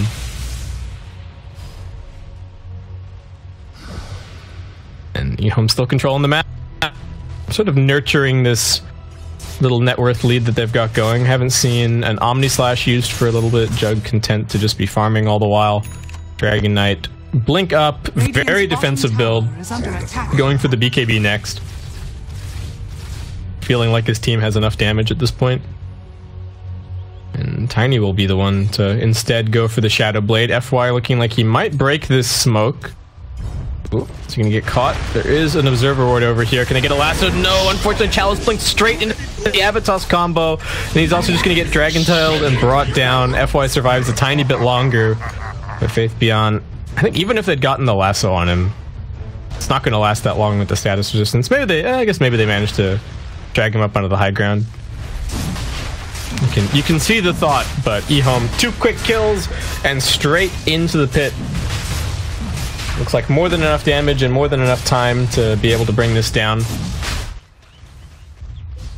A couple of Terrorblade illusions threatening down bottom, but that's about it. Oh, you get the toss in on the Rubik. He gets the lift back. Faith Beyond now with the Echo Saber hit as well. DK follows up that lockdown, and Viper doesn't even get a single opportunity to cast a spell, but there's an immediate buyback. They're dragging the Juggernaut into the enemy lines, but he does have an Omni Slash. That's going to buy him a few seconds. The reflection damage is waiting for him once he pops back out. They've also got the death where they bring him down. Dragon Knight now trying to escape, but FY senses blood in the water. He pops to sleep. He wants to catch as many heroes as he possibly can. It would be great if they could get Faith Beyond, but no, there's a Blink Dagger out from the Dragon Knight. Faith Beyond goes back in. Avatos combo, focusing on the Witch Doctor. One more right click. He's beyond godlike, reading this fight beautifully, but maybe they bit off a little bit more than they can chew. Dragon Knight just finished that 1 kill, but Ame is still standing strong in the midst of all of this. A few more auto attacks to bring down the Dragon Knight. Rubik trying to escape, but Chalice still hot on pursuit. Though, looks like LGD, they might not only get those kills as a prize. Also gonna go in, find a 1/3 HP Roshan, and just enough Metamorphosis duration here to chunk this down a little bit more. Oh man, big swing. And this is going to try and slow them down. Buyback from the Tiny. They're going to commit somewhat for this Roshan. Nope. Reflection stolen. Am I not going to be able to give away the... Well, not going to give away the Sunder. And who will get this in the end? EHOM still a couple of heroes down. Jug has respawned. It looks like that might be the end of it unless Chalice can try for a snatch. He's scouting a little bit with the sticky napalm. Needs to be careful of the Rubik with the lift. He's going to jump in. Did he get it? No. Didn't get the last hit. Didn't get the Aegis. Jug manages to secure it. And EHOM, in the end, it puts a little dent in their net worth lead, especially buying back on the Tiny. but all's well that ends well for them, I think. They forced the buyback out of the Viper, so he's pretty sad. Not even going to finish the SNY, it looks like, just unless it's on the courier. Nope, just like, ah, screw it, I just need BKB so badly. I'm just being chain stunned. Please help me. Dire's middle tower has fallen. And looks like LGD may be switching to split push tactics for a little bit, but gonna be hard against the Nature's Prophet. Pretty effective at keeping these lanes pushed out. FY does have his Meteor Hammer now, so he's fairly quick at pushing lanes. And it'll be interesting to see what item the Jug goes for next. Blink, pretty popular, might finish the SNY. I think there's quite a bit of incentive to get a Manta this game, so could see that as the selection. And Terrorblade still just on this butterfly warpath. No Scotty, no BKB. Maybe he gets a BKB a little bit later on, just feels like his team needs the damage. They are hoping that somebody is gonna pop out down here at bottom, but seems unlikely. I think they're just hoping that the Nature's Prophet might make an appearance. 3-man smoke. Make sure that it's not warded. They don't really see anything over in the Radiant jungle. That's probably where they're looking to establish some wards, if they have any left. There's one on X Nova. They see the Jug up top, hoping that somebody's going to be farming the Radiant jungle, but it's actually been already completely farmed out. Now respawns, and this tier 1 tower is still up at mid before I get a Meteor Hammer it from the trees. Alright, let's see if they can backdoor this. There's going to be a glyph coming in. Tiny coming over to check out what the situation is, and X Nova and FY might be in some trouble. Faith Beyond, the backup is just a little bit too far away for him though, and he will chicken out somewhat. LGD really just hoping somebody's going to come down to bottom to shove this out, but Ehome seemingly not having any of it. They'll take the Dire jungle, tell LGD you guys can have the Radiant jungle. But that butterfly is almost up on the TB. I'm gonna do a good job of keeping it even in a fairly Triumph has an 8th lens, and you're really forcing the issue down here. I'll take that. At the 2. With 4.7 gold to make that decision somewhat soon. Oh, Airborne in trouble. Tucks back, does manage to get the thunder off. Reflection also slow down. Yeah, he's actually a little bit really interesting shape, but now they collapse. So run of the Rubik, not perfect target, but no real easy to be able to find. They have actually caught out the maybe trying to take a bit of an awkward angle. He does actually get jumped through. Finally goes down fire. Looking for the setup. There's a spin, a blink, and another blink. So Meteor Hammer not really going to be all that useful. So with that, FY will just quit. You're going to get the up this split cast somewhat. You can actually start to pop the DK to this kill. They toss in the Juggernaut. They have creep wave here, but it looks like actually disabled anyway. There's just 2 man, but now the bounce in or do damage. Dragon also managed to kill it down at bottom as the tier 2 falls. It does not have, so he's top already, and making it over towards sporting cast. This is pretty dangerous. Look away, Jug's still sitting on this mountain that he hasn't spent yet. This 5.8 gold is making him stronger in a fight. Us back. And be able to the Jug just right down. That's the 8 just gone. Trying to escape. Looks like HY should be able to off. That's wonderful. One attack now. I mean, the Sunderland is surviving the Jug. Not an F. They keep locked down and they now also earned up with Shadow Blade. Oh man, the thunder was so big. An item this kid personally doesn't mean anything. Radiant structures are fortified. There's actually a lot of gold fitting on in him, but by far worse.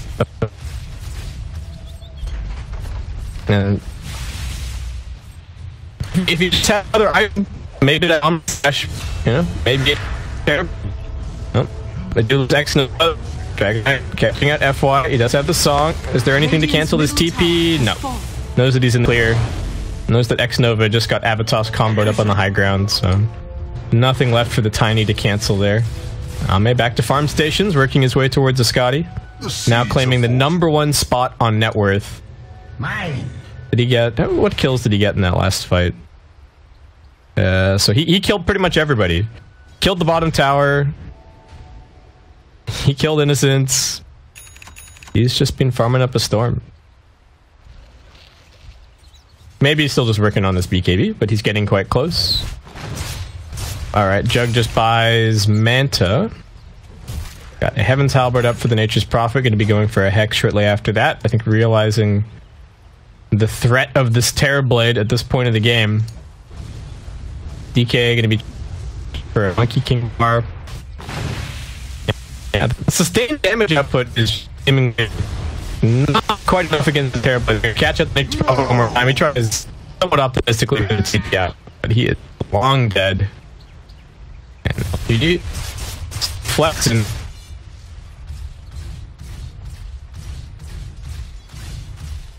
I really feel like as Home seemed to have wasted a pretty big opportunity this game. They had their feet, had the ages, and then just couldn't quite take the big fight. Under attack. Bottom Rax is getting pushed in by Meteor Hammer. Nobody come down to address FY, so more than happy to just out here. Keep managed to find shot once again with the lasso, right him down. Bait got enough caught. HM, can he do anything to save my Jinx? Caught in there. He doesn't get Shadow Blade off, but he does. And he's gonna chase him down. Next up, Chalice looking for him to get the users on the scepter, and FY pauses the game.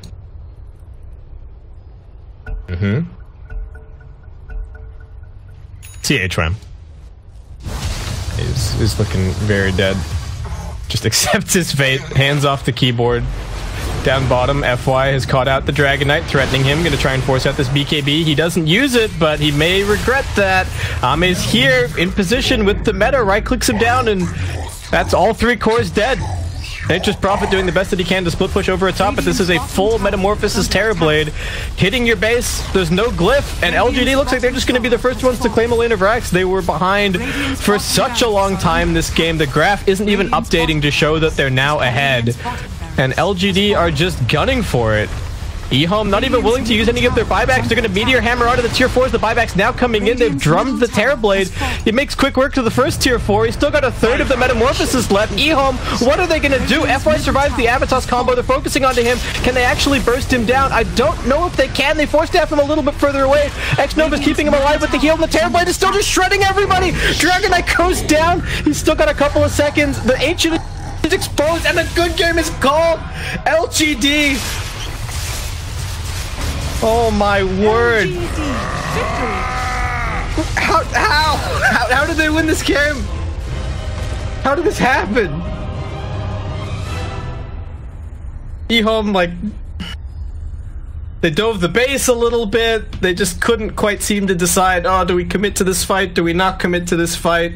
What are we doing? Our supports are dead. We don't seem to have the lockdown.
Dire team ban.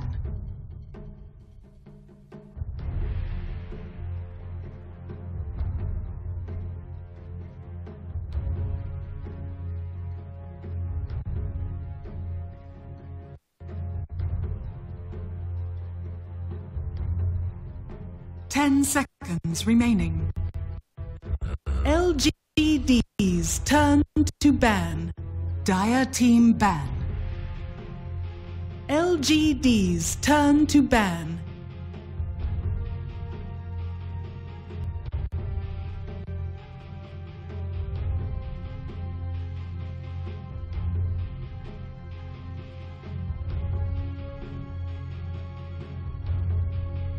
Dire team ban.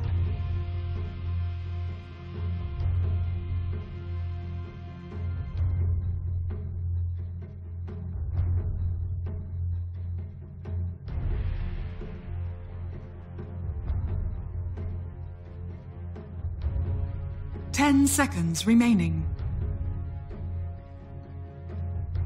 5 seconds remaining.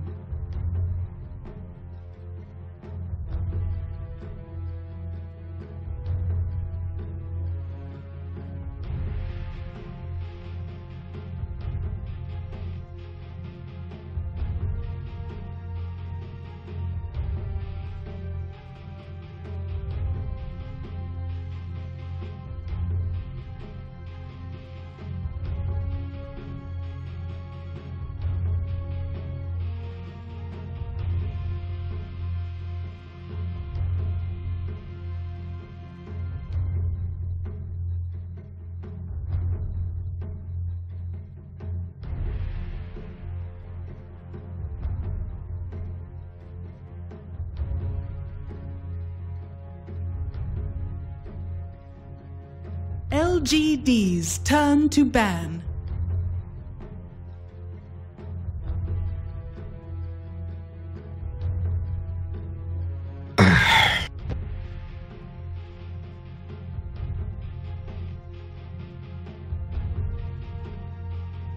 Ten seconds remaining. 5 seconds remaining. Dire team pick.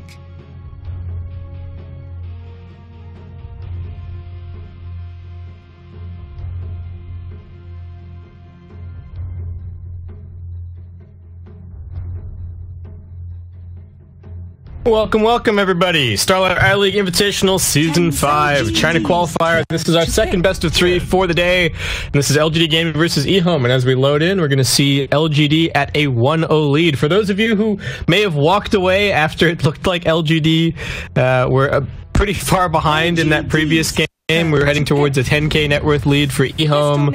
Everything seemed to be going fine and dandy, and then everybody got picked off. They lost to Linerax, they lost both of their tier 4s, and they lost the game.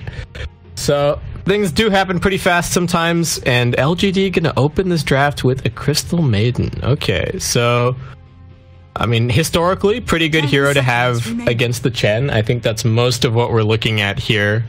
I can't really think of any other redeeming qualities for poor old Crystal Maiden right now. I'm a little bit surprised that LGD don't just pick something like the Witch Doctor instead, but I think they are really just aiming for... They don't want to just stun the creeps, they want that Frostbite to kill the creeps, and I think that's their plan. Shut down the Chen this game. eHome, I don't know how you come back from a loss like that. I do have to criticize CTY again just a little bit. You know, your team is ahead. You've got 5k gold sitting in your coffers, and you don't spend any of it. And then your team is choosing to take fights under those circumstances. I think that was very, very questionable. So we'll see how things go in this game. Lifestealer is certainly a good hero to have against the Gyrocopter, but they have picked it quite early, so plenty of opportunities for LGD to pick up some heroes that are going to make life a little bit more miserable for the Lifestealer. Could maybe see that Viper coming out again, something like that. There's still tons of options for that LGD side. Could also grab the Naga again, potentially. I think decent against the Lifestealer. Lots of options. Or heck, they could even pick TB. Put the Gyrocopter on mid, have the Terrorblade safe lane.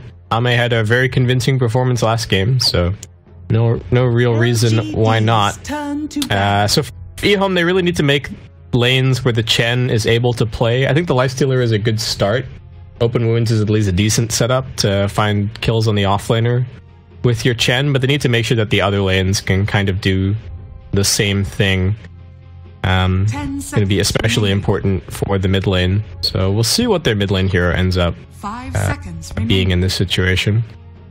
That Naga is going to get banned. LGD, Chalice doesn't feel like playing the Batrider 2 games in a row, so he is just going to ban it out. It is, of course, quite a good Lifestealer vehicle. And I guess one of the big questions lingering for the eHome lineup is what exactly is that Lifestealer vehicle going to end up being? I would say that the most, of the heroes that are common as Lifestealer vehicles, the most popular hero at the moment does seem to be Puck, or the most meta viable hero does seem to be the Puck. There's still a Sand King in the pool. I wouldn't mind seeing that for either team. And I'm also interested to see just how LGD kind of exploit some of the other aspects of the Crystal Maiden this game, how they're going to make the Arcane Aura work for them. Whether that ends up being a really spammy mid-hero or something along those lines. Crystal Maiden has, in a lot of ways, been replaced by Clarity Potions, it feels like, but there are still some heroes that can use that little bit of extra mana to really push their farm the extra mile and accelerate that a little bit more quickly. Something like a Storm or a Lesh or even a Lina kind of comes to mind. It lets you change your itemization in certain ways that you wouldn't otherwise be able to. Like a hero that might consider rushing a Bloodstone first is all of a sudden like, oh wait, I can just get a Yules or some more survivability items and I've still got more than enough mana to do my thing. But alright, Tideband, LGD, I don't really know what they're going to go for here, to be perfectly honest. Maybe just pick their position for an instant disable against the Lifestealer would be great. So an Earth Spirit or a Sand King or something like that could definitely be an option. Tusk also not too bad. Blink Punch. Snowball's a really good save if Lifestealer is focusing on somebody. Oh, the Tusk's already been banned. Never mind. I was like, yeah, I'm mentioning Tusk as if they have a chance to pick him here, but that hero is much too popular at the moment.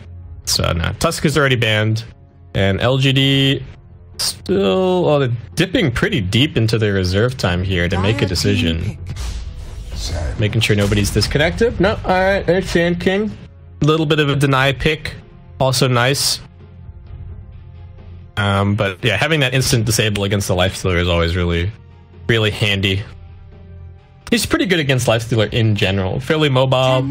Likes to buy Force Staff early on. 5 seconds remaining. So definitely good stuff there. And the Rubick ban kind of tips it off a little bit. But now for eHome, what are they going to do? What's the backup plan in terms of this support? Could be a Lion, could be a Witch Doctor. Bane also not terrible, but also doesn't feel that great here. Just because then you would be relying pretty much solely on the Bane for your hard lockdown, and that can be a little bit tough, especially when LGD already have a couple of different ways to cancel that Fiend script. So, and I think they need solid lockdown, because otherwise you could see LGD just pick something like a Queen of Pain, and the Queen of Pain is super resilient against the Chen, pretty resilient against the Chen ganks, decent against the Lifestealer, and then at that point they just wouldn't really have the lockdown. So I worry about picking something like Bane or Witch Doctor. I feel like they kind of have to pick something like Lion here. Or Disruptor also works. Same kind of idea. Solid, very solid lockdown against these more annoying mobile heroes, but with a little bit more of a, I guess, a team fight twist compared to the Lion. The other reason I like the Lion is that I think it's quite good with what's good against the Gyrocopter. That hero is relatively weak to burst, and an important part of playing Lifestealer is, well, depending on your build, being able to pop out and just instantly annihilate one hero, and the Finger of Death can really help out with that. A little bit of extra damage on top, but LGD, I think they see a relatively contestable safe lane here, perhaps. They're going to pick up the Doom. Not clear just yet who's going to be the pause 4 / pause 3 on the LGD side between the Sand King and the Doom. They can very well do either, really. And for eHome, okay, pretty traditional answer against the Doom. I think also decent against the Gyrocopter. See the call down coming in, or you see somebody get doomed, you can just press your R button and run away. Though somewhat slow to come online in the laning stage. And I do think LGD have enough damage to be able to kill him off in the off lane, but it is a somewhat traditional answer to your Doom. Doom is just such a long cooldown. If you have the opportunity to back away and reset after it's used, it can make life nice and easy. Chen is in for a miserable time this game. There are two different things there are two heroes that can specifically destroy his creeps with the Doom and the Crystal Maiden, and then there's two heroes with really nice AoE that are going to incidentally destroy his creeps. So yeah, Chen not in for a very fun time, but that's what's going to happen when you first pick the Chen. And at least they're going to have the Chen sending back creeps to be able to help out the Centaur initially in the off lane. So that's at least good news. OD going to be the ban. Guess they just don't want too much setup on that mid lane. And does suggest that they're going to be looking at something like maybe one of your squishier int mids, though the Disruptor and the Centaur were on it probably deter against that a little bit. I think that's enough lockdown. Yeah. TA, sensible ban, and eHome with the Invoker pick. Alright. Interesting. So Centaur Invoker used to be very popular. Centaur has pretty reasonable Sunstrike setup, but again, another fairly slow hero. I think LGD have enough like up-in-your-face heroes that the Invoker is going to struggle to play a little bit. The Sand King and the Doom can quite easily just run at the Invoker, and that's another up-in-your-face hero that LG have now grabbed. Also pretty good against the Lifestealer. Nice high armor. Got the evasion. Pretty difficult for the Lifestealer to get into a MKB too early on.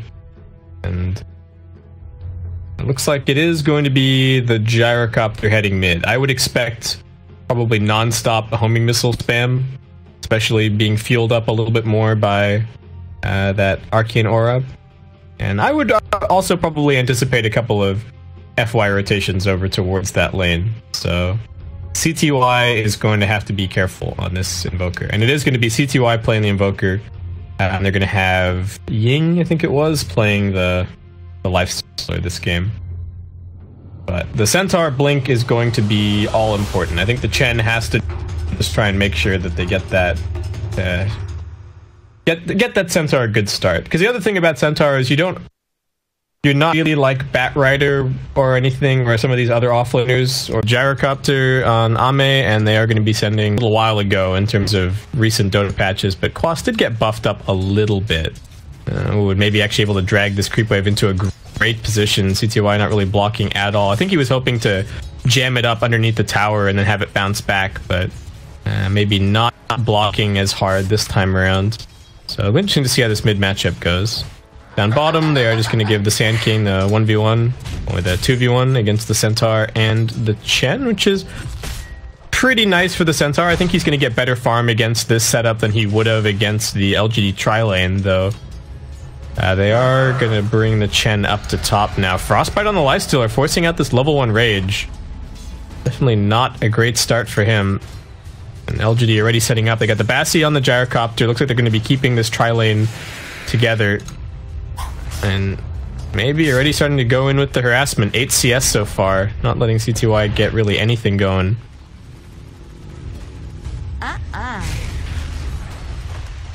Oh my god, FY's already underneath the tower throwing out Infernal Blades. They just can't do anything. He knows that the Lifestealer has Rage level 1. So there's really nothing threatening him. He's seen all of the level 1 abilities.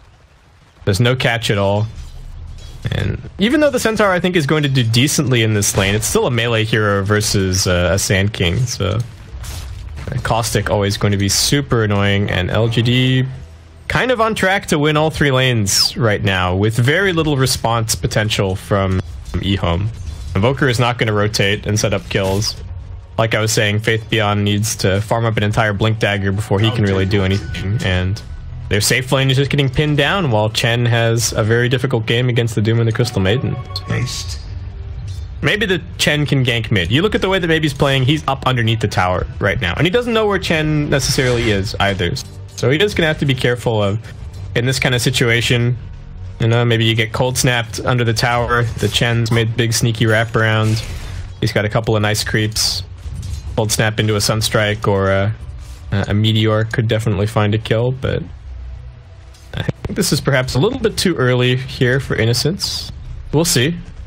Maybe he is a little bit low, half HP pretty much, but he's well underneath this tower at this point. And I think they're about to realize something suspicious is maybe happening. They see some random skeletons at mid, and maybe has to have at least a couple of questions about what's going on there. That might have actually given some of the intention away. And Xnova and FY, do they have a smoke or anything between them? Nope, just trying to stack up some camps. Keep on farming a little bit. Instance with a very deep ward planted. I don't see any of these rotations coming over to backstab him as he's still looking for this kill, but yeah, just backing up.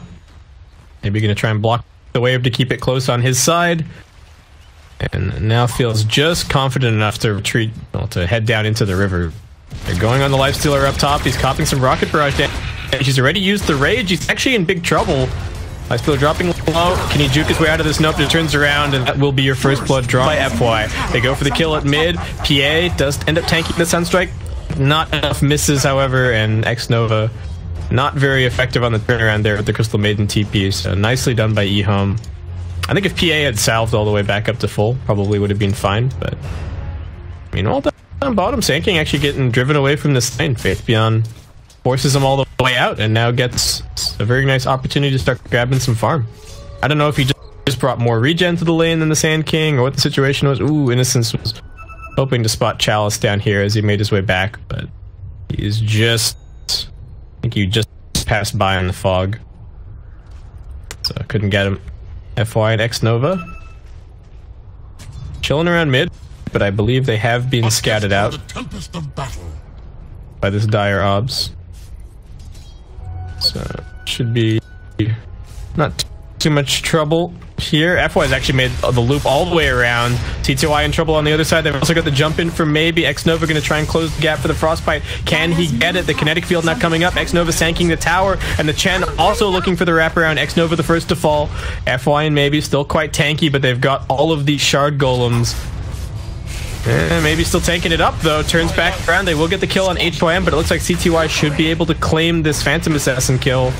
And he will. Now the cold snap going out. They've got a couple more shards and the Centaur coming over. FY just dead. And an extremely ill-fated dive on mid ends up being a 3-for-1 trade. eHome fighting back even in the face of these not so ideal lanes. And now the Gyrocopter's in trouble. Might not be okay here. He still has some magic stick charges, turning around a little bit. Popped stick charges at the last moment, but still the glimpse back is there. Nice use of the homing missile. FY also getting involved, but Lifestealer doesn't care one whit about this as Sand King actually dies bottom. And it's moving around with these mud golems, making stuff happen. And now the Centaur are going to be sent back. Maybe that's how. Wait, I don't think he got sent back earlier when he sent the Sand King all the way back to the well. But maybe pretty nice for the Centaur to be able to just spam some double edges, drop low, and then actually get sent back. Maybe he'll be able to avoid buying the hood this game. It would definitely be nice. More harassment on the Lifestealer. Mid lane CS still definitely favoring the PA. Going to be picking up some phase boots before too long. Now have the coup de grace as well. FY in the trees. They are going to be forced to use the Stampede, but Xnova is there with the Frostbite. Lifestealer also in some trouble, but I don't even know if they're using that defensively. They chased down the Sand King, and that's going to be yet another kill for Faith Beyond. Deciding that his early game is going well enough that he will just grab himself a Vanguard. Crimson Guard and Pipe both definitely very nice items this game, but I think the Crimson Guard maybe just a little bit better overall against LGD's kind of lineup, so not too opposed to this choice. And Innocence still finding a lot of finding a lot of levels and finding a lot of impact on this Chen. Despite what I was talking about early on. They have lost this tier 1 tower up top, and they are completely sacking their lifestealer. But they should be able to catch him back up, so long as the Centaur has his blink. Like, just get some infest ganks going. Radiant Scan is going to reveal the Chen backstab, and Kie not willing to go back to the lane unless FY is there to hold his hand, or at least provide him with a blink strike target. Maybe putting on some pressure. There's a DD waiting down bot, but Void Spirit actually putting on decent damage, and if CTY can land this Sunstrike, it should be a kill. Oh, just barely the dodge on maybe. He also dodges the last 2 auto attacks from both the Forge Spirit and the Invoker, so a little bit lucky on his part. And now it's actually a commitment from the PA, but Invoker not taking that much damage. He's got 3 points up in the quads, rotation through from the Gyrocopter, but he does get glimpsed back. Nicely done by HYM. And FY also dropping over in the Radiant jungle. Ame's still going in for the pincer backstab, gonna drop in the call, and he's also got the rocket barrage. Did they just forget that he was there? Nope, they've actually got the Stampede, and that will disengage. Oh, it's actually X-Nova who's in trouble. Innocence able to Stampede in his creeps. Looks like he will end up losing them here, but I think his own life is going to be fine. FY trying to chase him down. Chalice kills off Faith Beyond down bottom. Little bit of revenge. There's so much stuff happening everywhere. Oh my god. 13 kills in 8 minutes. I thought that the eHome lineup was going to be a little bit slow, but combination of the Centaur and the Chen has done a lot of work. Innocence even feeling pretty good about his spot in this game right now. He's more farmed than his lifestealer, and he's thinking about Midas. While LGD have their sights set on this mid-tier 1 tower. They get the glimpse back onto Ame, but he's fine, doesn't even get caught inside the kinetic field. FY with the wrap around. They get the long-range dagger onto the Invoker. He's taking big damage. He gets the Ice Wall down, but it doesn't really do anything. The cooldown's also there. They don't even need it to get that kill. And now the Invoker is being pressured. And still, we wait for the Centaur. This is the thing about Centaur. You almost always get another item before your blink, and so we've only got really 240 gold worth of blink progress. Meanwhile, Chalice, he's got treads, and he's 1800 gold towards his blink. Tanking actually a little bit ahead of the Centaur at this point in terms of the net worth. And LGD seemingly not done. Just going to keep on rotating around. They're going to top off their SK. He is actually going to rotate over to the top side of the map, where they are looking for this lifestealer. He does have 17 wand charges, a Fairy Fire, and a Rage, so I don't see him going down here, but they are at the very least going to put some hurt on him. X-Nova has to be careful, though. Oh, actually, now the jump in as well from the Phantom Assassin. He's going to try for the TP out, but the Rage is not going to be long enough. Oh, no. He was just thinking to himself, oh, there's no way that I die here. I can always just Rage TP, but waits a little bit too long to go for the TP scroll. X-Nova must have been sitting there hovering the Frostbite the entire time, just spam clicking, and the Lifestealer continues to have a terrible game. They get the call down coming in. Sunstrike's going to be split multiple ways, and FY will not be brought down. Nice map awareness, well, nice game awareness by LGD as they now slice through Faith Beyond the Vanguard. Not enough to protect him. And LGD now evening up the kill score, holding on to a 3k net worth lead. Chalice is just going to be shoving this top lane non-stop, and CTY, all that he can provide is really just a Sunstrike at this point in the game. Invoker still needs a ton of time, needs to finish his Midas, needs to get 2 or 3 more items after that. And finally then will he be able to start potentially taking over this game, though. I don't know, 2 Midases is really greedy. I guess there isn't really anything that much better for Innocence to get. A Force Staff would be good, but fast Midas does potentially mean fast Aghanim Scepter, which could be nice this game for the push / split push, I suppose. And Somnus actually, this is not a completely unusual build on the PA, but is going to be going for an SNY, just tanking up a little bit more. And normally on PA, you're kind of playing for that one big damage item and then a BKB. And this time around, he's actually just buying the Sange and now queuing up a Desolator. So is it Sange, then Deso, then back for the Yasha? It's a little bit weird. I guess feeling like the Sange is enough survivability to not get bursted. Do have a Doom ready to go for FY. Looks like he just picked up the Tome not too long ago. X-Nova level 5. 3 points in the Arcane Aura. little bit surprising, but it is accelerating Chalice's farm quite a bit, and now a 4-man smoke. I think they would love to get the Invoker, but plenty of other targets also available. Their vision situation is not great, so this is also probably a ward planting mission. Get 1 obs over on the dire side of the map, probably gonna pop down another up here. Yeah, this is definitely prime Invoker farming territory at the moment, though CTY is actually just over at the tri-camp for the time being. But yeah, they want this Invoker dead. I think they would settle for the Lifestealer, but yeah, for now, Xnova just going to be the one farming it up.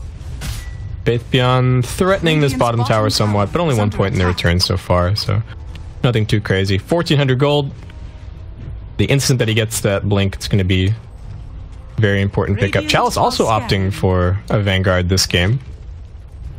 Also grabbing the 200 HP talent, going to be very difficult to bring down. And alright, finally the Midas is up for CTY. Doesn't lose too much efficiency there. Had it delivered a couple of seconds ago. But eHome, until they get that blink, they are completely unwilling to fight. They're just finding whatever farm they can on the map. Net worth isn't advancing too much in LGD's favor. We do have Ame opting for the Aghanim Scepter build-up on his Gyrocopter, so a slightly greedier build, but I think that goes along alright with the way that the Phantom Assassin is building. He's also able to spam the Rocket Barrage quite a bit this game with the Arcane Aura to speed up his farm just that little bit more, not to be underestimated. Radiant's bottom tower And Chalice thinking about making a go here. Radiant structures are fortified. Is the Burrow Strike stun long enough for Doom to get in there and lift his arms? Do they even want to bother dooming the Lifestealer? I guess that's the other question. HYM in position, ready for a glimpse if LGD do try and defend this bottom tier 1 tower, but I don't think they have any such plan. They're just content to trade it away for this top tier 2. Some more farm on the PA. Regeneration. And I guess Chalice also trying to ascertain whether or not mid is the bait or bottom is the bait. Like, are they smoked behind the Lifestealer or are they smoked behind the Invoker? Won't quite figure it out. Xnova, probably a ward from the low ground. Yeah, nicely done. Sees the Lifestealer farming. TTY does get the last hit on that bottom tier 1 tower, so he can buy his point booster now if he so desires. And Chalice, as he changes his mind on the Vanguard, looks like a Force Staff going to be queued up instead. And finally, the blink for Faith Beyond on the Centaur. Alright.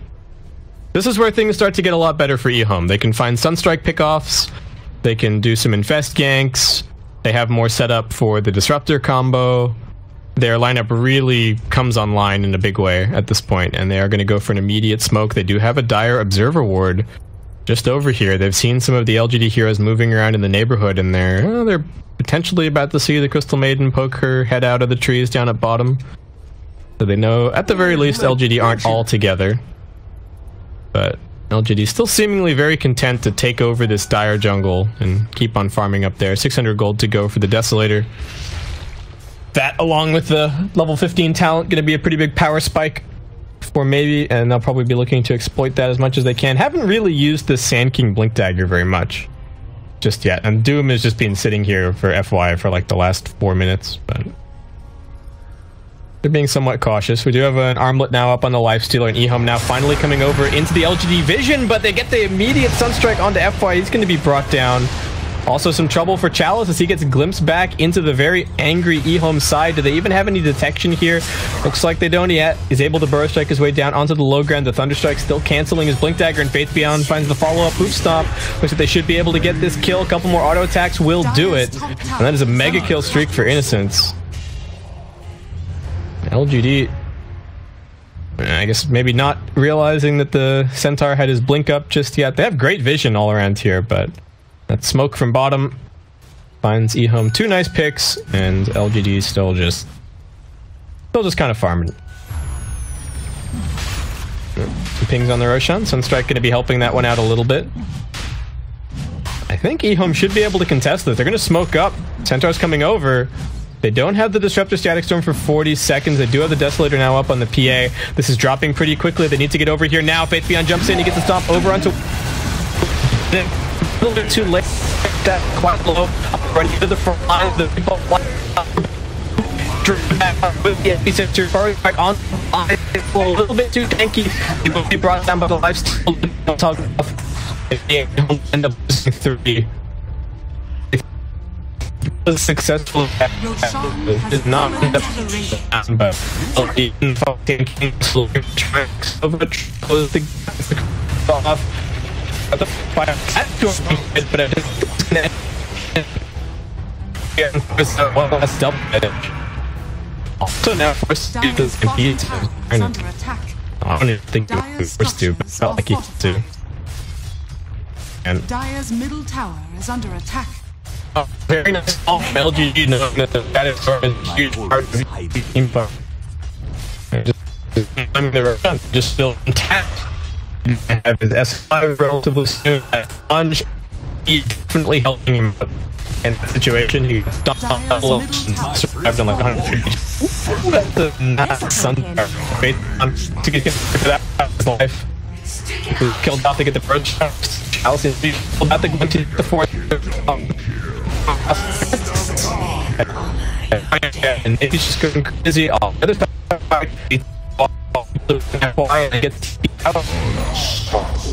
It's gonna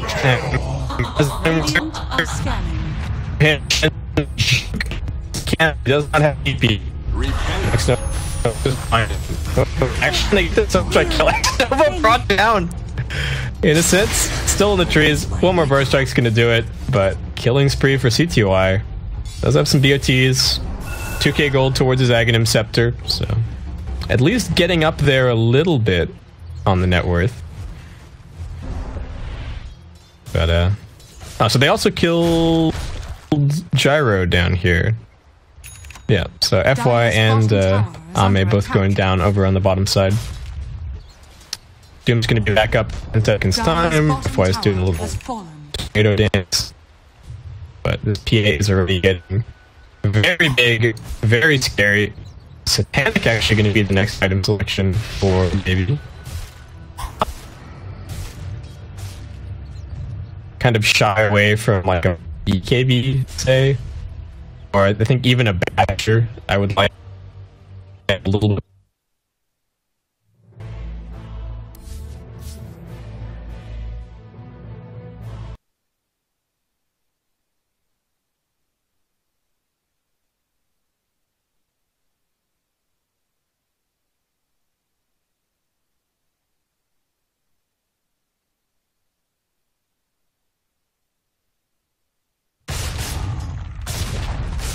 Dire's middle tower has fallen. Yeah, seemingly very unlikely to do it. Put some damage onto the Gyro. Rage TPs his way back, but melee barracks already gone. Chalice here to help out if the need arises. Scepter has respawned. Could potentially try for a glimpse play, though. Ehome not looking very hungry for anything. Just kind of milling around inside of their base. C2I goes TPing out. Ooh, they spot the Ghost Walk. Do they have any detection in the area? You don't want to run over towards X-Nova because he's got a sentry. Straight into the Burst Strike. Straight into yet another kill on this CTY Invoker. He just gets knocked further and further down the rungs of that net worth ladder as they are going to try and stampede their way in onto this Doom. FY dropping everything that he can before he goes down. Lifestealer doomed up, will be sent straight back to the fountain, but looks like Faith Beyond might not be quite so lucky. Can they bring him down easily? Innocence, can he retreat into the base? I somehow doubt it. They're going to glimpse back the PA. Like Chalice will be left to finish up. Still, he's going to start static counter initiation. Buy back for swap. There is one for Faith Beyond. They're lost. Phantom Assassin, but I still don't think they really do that much about it. It doesn't this gyro character here. I was just taking two in the meantime. Not interested in the struggles of the rest of his team. Chasing out. They have a board. Can a good glimpse. I want like the PA a little more, but PA still has that Aegis. And now the gyrocopter is almost here. At least the Invoker has also respawned. Does he have BOTs off cooldown? He does. They get the slowdown. He jumps in. He pops the Disruptor in one shot. Innocence might be next. Can we get another crit? Not right away. Does get sunned up. It's going to be a Sunstrike finishing off the Aegis, but now the Gyrocopter arrives. X-Nova valiantly channeling that ultimate, actually able to kite the lifesteal around a little bit. Now the PA is back to the fight. FY also with the Troll Trap. The Beyond Godlike streak continues. And LGD march their way up inside of the base. CTY, can he do anything here? He's got the Tornado ready. Needs to drop a big combo, but cannot afford to get touched by a single stun. And they're going to smoke up. CTY with the combo spells invoked. Faith Beyond going to be looking for the multi-man stun if they can get it. Phantom Assassin, does she get blown up? No, actually gets force-staffed away, it looks like. Surviving through everything, and GG gets called. Was it even a force-staff? Yeah, it was a force-staff from FY. Too good. LGD victory. Completely dodged the Invoker combo, and just like that, LGD gonna end this game in 23 minutes. I don't even think, did the Gyrocopter even have to do anything this game? I feel like the one play that I saw Ame make was when he ran mid, ran at the Invoker, didn't get him because he got glimpsed back, and then he was just like, screw it. I'm just gonna loop all the way back around and dive the tower again, and it worked out just fine. eHome, I think the draft, perhaps just a little bit too greedy. I really have to give Innocence some props for how he played on the Chen. He helped win that bottom lane. He got that kill on the PA at mid. I feel like he actually moved around really well on the Chen, but Centaur was a little bit slow. I think Invoker is just a hero that doesn't really have a place in the current meta, even for a player as talented as CTY is. So with that, LGD are going to eliminate eHome, running the I-League Invitational Season 5 China qualifiers. They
Radiant's bottom tower is under attack.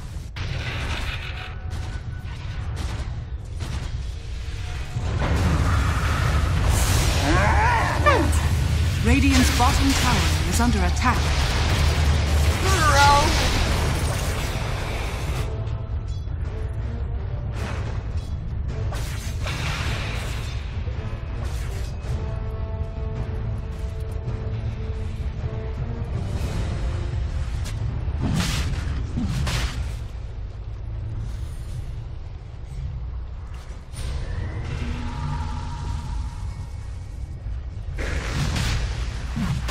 Terrorize, great brambles to start things off. No-Tail's actually super low. He may die to the wolf. Not going to die to the wolf, but it's 7 Mad who's going to be caught inside the ensnare. Going to be saved by Fly for the time being.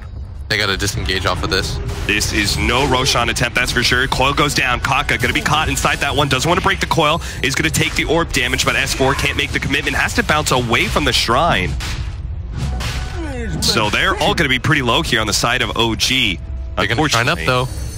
Don't think Newbie can really do Roshan themselves, so... Who popped the shrine on the side of OG? It was the... Oh my god. we're just gonna... They saw that, and they're like, oh my god, can we do Roshan? Like, that's what KP's doing inside right. He was like, what? A prize. He instantly spams the well played. No-Tail has not had the smoothest of games. Like, that was definitely an error. There's a reason Miracle was the Huskar player, right? Yeah. And they're gonna go for Roche themselves as a result of this. OG, they've got to get here fast. Okay, well, don't worry. This is all an elaborate trap set up by Big Daddy No-Tail. He's already back, ready to fight. He has baited Newbie into a false sense of security to tempt this Roshan. He's going to try and challenge KP. Let's go. KP is just going to try and get in. Eric's managed to get their kick in. Where's the Aegis Frag? He's picked it up. No! Moogie managed to pick it up just in time. They may have gotten the Roshan kill, but can they actually win this fight against the Aegis that Newbie managed to snag up there? S4. Orb is up, so he should be able to get away safely. No-Tail, meanwhile, does manage to chase down KP finally, but has no HP. So Moogie's going to be able to get that kill at the very end of Shapeshift once again. Going to be slowed down by the ensnare of Fly. Here comes the Gyrocopter, though. Ready to lay down the damage. Nice kick away there, and a roll out from Jerax. Nice double save by him. Fly's going to try and make a TP out. That is a futile effort, my friend. They have plenty of stuns from Kaka with the early Blink Dagger. And Jerax kind of made that okay. He got the last hit on the Roshan. It's a good amount of gold, but more deaths on the side of OG. They've got a Huskar strat, so they have to be the ones to play aggressively. A lot of single target focus on their team and their cores with the Razor and the Huskar. So they need this to go a lot better because this Lycan will start to get out of control. Normally, when you play against like Wisp or Oracle lineups, you obviously focus that hero first. Yeah. The best case scenario is that No-Tail does enough damage that he deters you from going on his supports. But Moogie's so fast, and there's not enough disable on the side of OG that he can just pop the ult and force Fly to use the ult on himself. Newbie will consider that a team fight when they grab the tower. We're seeing in so many of these occasions the kick from the Earth Spirit, the coil, these are just momentary respites. And the Lycan's just going to run for that back line every single time anyway. Yeah, that death, though, to the neutrals, that laid out a disastrous set of events. OG themselves wanted to go for the Roshan. Even at the end of that fight, I think No-Tail had better... I think he had an opportunity to get an armlet toggle off there. And the Lycan was going for that last hit. I think that one he was pretty dead, though.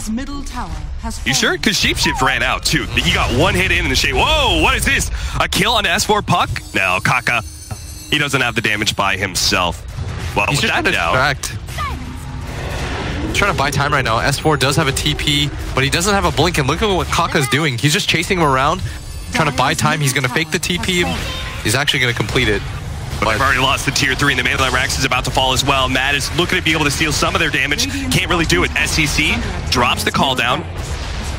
Razor's going to be protected by that, but they've already gotten the melee Rax, so there's no need to push for more. Jerax is going to try and get some vengeance here.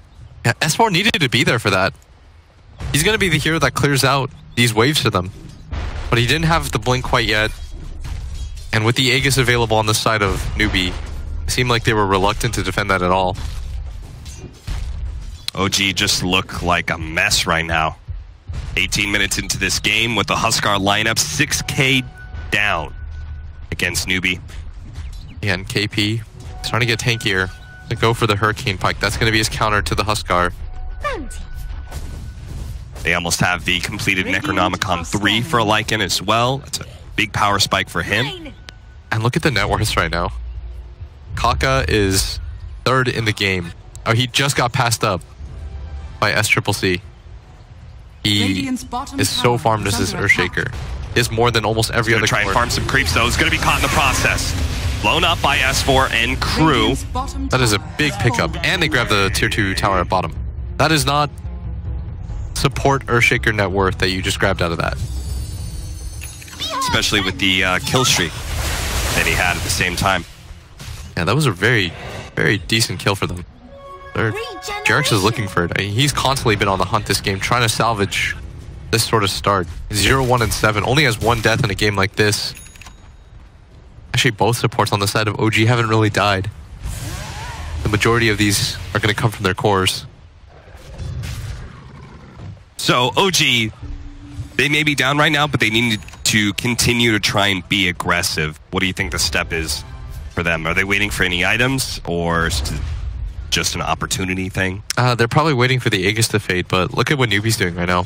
They're going to be really smart. use the time, try to transition it into a push. Because this mid wave is pushed in, if you take any fight outside the base, you will get the top racks or the bottom racks. So they're going to ping the shrine instead. I think they know they were too late. So Mugi's going to get on top of that shrine, just continue to further build this gold lead. S4 has been trying to split push and create some space at the same time. He's going to return back to the bottom lane, shove it out some more. Kaka just looking around.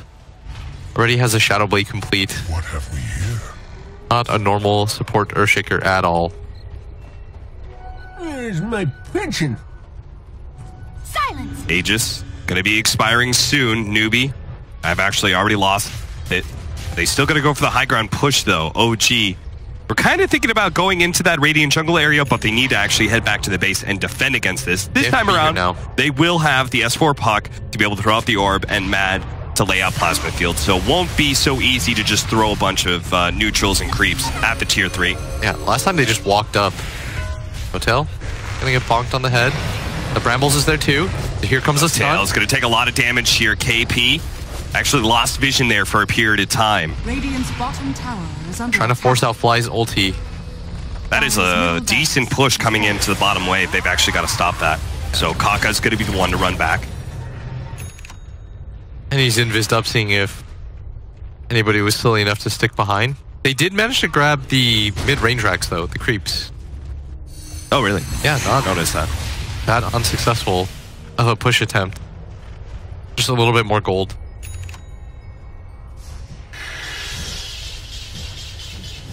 Blink Dagger almost there for Jerix's Earth Spirit, but on the other side of the table, you've got the Shadow Blade complete for Kaka. You've got a lot of items on KP to make him nice and tanky, and SCC is actually going to be working on an MKB to deal with the Halberd build from the Huskar. So to make sure he's got some better physical damage. A double damage Huskar is going to run into SCC, but a BKB already popped out. And now No-Tail's damage is going to be looking a little bad. Terrorize sends it back. Kaka is looking to be able to throw out the control as soon as Fly and his false promise is done for. No-Tail's going to take a lot of damage. Can't actually protect him at all. And Fly's going to be next one picked up. Fisher and slammed down by Kaka. And Mugi doesn't even have to be here for this. The highest net worth on their team. They just have so much control for this Huskar. S4 starts cutting creep waves because they know what's about to happen. Newbie are just going to march down mid and go into that top lane of racks. Yeah, Mad trying to do what he can here. Has a solar crest. It's not going to be able to stop the creep wave fast enough. Backdoor protection is down, so Newbie, this full lane of racks is going to be theirs. S4 dealing with some of the creeps, so not all of them, as they are spamming for their lives. Mad nice double stun for the Brambles, and here comes that Echo Slam. Kaka will finish this one off in style. Dodge, phase shift. S4 going to live a little bit longer, trying to get the ensnare onto two of them there. They're actually going to be able to get some really good AoE damage out from Jerix as well, but it's going to be Mugi in the front lines, just challenging the supports, making sure that Fly ends up going down, breaking the static link as well. Jerix, chased by a homing missile, looking to be able to get back to his fountain. He'll be okay. After all, Newbie have already taken the objective that they wanted, taking the top lane of racks, and will retreat. They don't want any losses here to OG. No chance at a comeback. Yeah, and KP might be isolated here. Jerix, he's looking for it right now. They know he's around the area. They've got the ward. They spot him all the way through. They need something out of this. They force the buyback. Jerix blinks forward, and they're going to catch him. Well, they caught him. KP. He is definitely dead. It's not going to make up for... No, wait, what? Jerix already threw the kick. Oh, Jerix, you got to hold on to that stun, buddy. Yeah, they used the coil already. KP just gets out for free. Yeah. They desperately needed something. He apologizes. He knows. Says, my bad. This has just been a symphony of errors on the side of OG. They'd probably get one more attempt at the Roche fight, but they are steadily falling behind. Yeah, there's only so much you can say about handing a stand-in. This is looking like an entire OG roster is just not performing up to the standards of the past. And up atop, SCCC just pushing in the wave. S4 trying to deal with it. And if you're Newbie, you're probably just waiting for the next Roshan. Yeah, they're going to hold it out here. Gold is a great conductor. Tier 1 and Tier 2 still left in that bottom lane, so get that next Roche, Aegis cheese. Just feel comfortable. Your game 1 victory. kind of all but assured. OG would be one hell of a comeback if they could actually start winning some fights. So yeah, see that win probability. Thanks, Dota Plus. 98%. Illusion.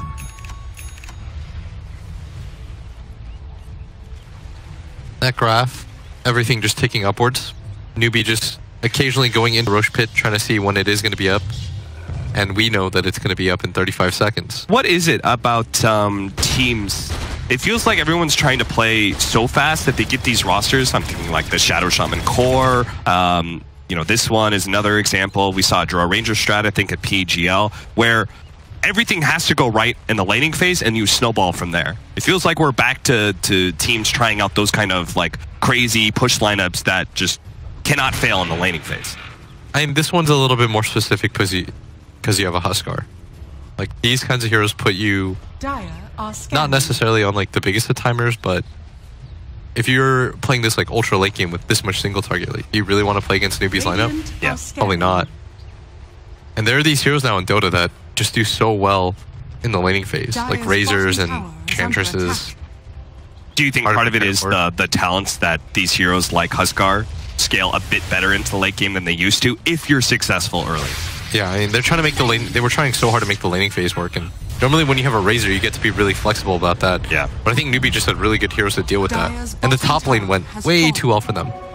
Yeah, and they stuck around too long in that top lane too. I think they lost the Huskar 3 different times before they tried to go for the lane switch. Yeah, I think when No-Tail died the third time, that should have been the signal like this is not working. Alright, our boy Tsunami finally hit us up. Non-interrupting routes like Pit or Bramble don't cancel a rolling boulder. Nice. It's already in cap. Thank you, Tsunami. Thanks for clarifying. Learn something new about Dota every day. That is a crazy thing. Playing this game for over a decade. All these intricate mechanics. I just never want to say anything like for certain. What's that? I never want to say anything for certain because Dota is always. And mechanics change as well. Yeah, like the rocket one, gyro. Or I said pure damage from Phoenix. Magic damage now. I mean, we're all just morons playing this game anyways. OG, they're gonna walk into the Roshan pit. No-Tail realizes this is probably their last hurrah. They tried to sneak it last time around. A Helmet Dominator creep spotted them out, so no sneaky this time around. Actually tried to go for a smoke, but S4 was on the high ground. They know where he's at. He actually didn't bring to the low ground. He needs to be able to get away. But here comes the Echo, locking down 3 with the Terrorize on the right side as well. That's going to continue to control the Huskar and pretty much take him out of this engagement. S4 is not dead yet, and Matt has taken all of the STC's damage with his BKB. He's trying to finish off STC, and he will be able to get him. Maybe he can turn and fight the rest of these heroes. Nah, without his BKB, KP pretty much has him at his luxury. Yeah, No-Tail. Still gonna go for the Roshan though. He's still trying it. Yeah, and Mugi did not come for this fight at all. KP's all of a sudden like, okay, they're still inside. Now No-Tail knocks him back with a Hurricane Pike. They do have the Oracle to be able to get a little bit of save there with the stun coming out. Maybe they can actually finish off KP, but the stun comes out for the Dark Willow. No-Tail, he is going to be able to live. He's going to be able to get to full HP. That takes away a lot of his attack speed, though. Meanwhile, Faith, Dark Willow, what a hero just going for it. But look at bottom lane, it's going to be Mega soon, boys. OG, who gives a damn about Roshan if you lose your base? Mugi's already taken the melee rack. Shapeshift is down, so Mugi, he can't really outrun this one. So he will turn and fight and go for that range tracks and dare S4 and Jerix to kill him first, and they're just not going to be able to do it. Mugi's damage is too great. He finishes off, managed to get the Mega Creep back over to the Roshan pit. Mugi, he is definitely dead here, but maybe No-Tail can at least get this Roshan and win the fight. Mugi, is he actually going to be able to kill S4? No way. Fisher block back over to the Huskar. Managed to get taken out by STC. It is a disaster on both sides. Newbie will be able to both take Megas and take the Roshan. Yeah, there's no sort of rebuttal there. They're gonna call it. They understand that their lineup, so single target focus, cannot deal with these creeps. Newbie with an emphatic win, taking just minutes in. It all comes down, I think, to the first Roshan. Oh yeah, they really needed that, and they contested it. They lost so many heroes doing so. I mean, we were watching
trouble, going to get stunned and ran at.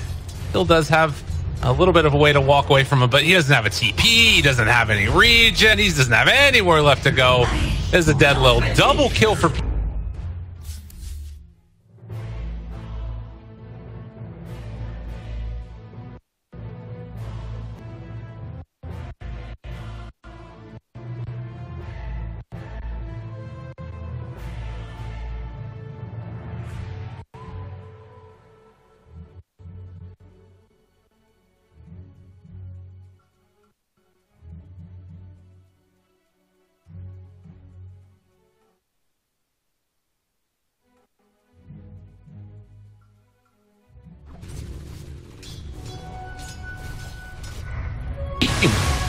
From the earth.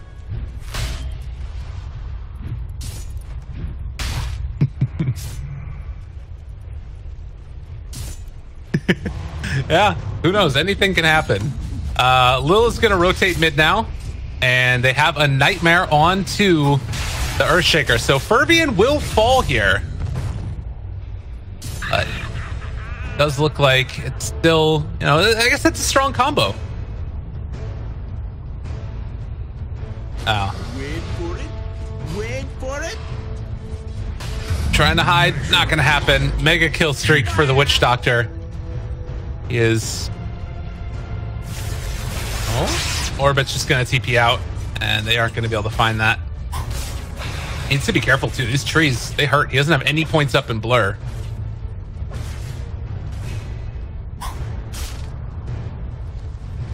Oh, no. Nature's Prophet, he knows what's coming. Oh, the juke, the hide, the run. He's going to get to the shrine. And they're going to shrine. So let's try and get some perspective here again. Like, Razor is dominating his lane as well against this Earthshaker, which, well, it's actually going to be more like the Nature's Prophet. So I guess it's not complete domination, but it's pretty good. Mid lane, Dendi was also winning against the Mag. How do you feel like Na'Vi feel at this point?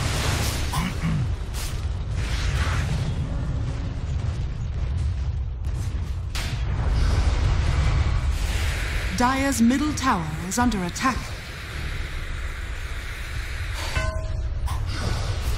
Brett.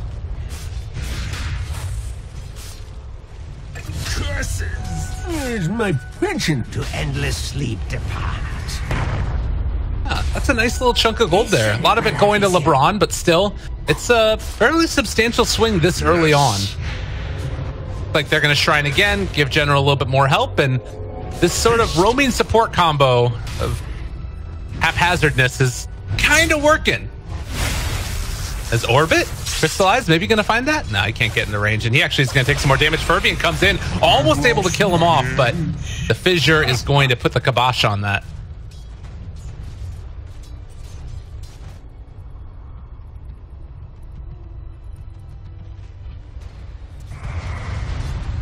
You can't have it!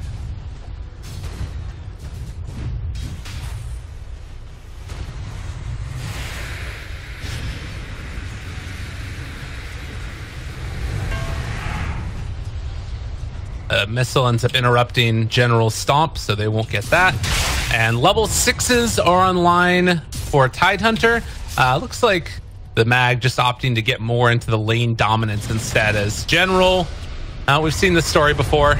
Stomp, not going to hit, and he is going to die here most likely, unless there was a Nightmare save, but LeBron went after the kill and not able to get it. Radiant's middle tower is under attack.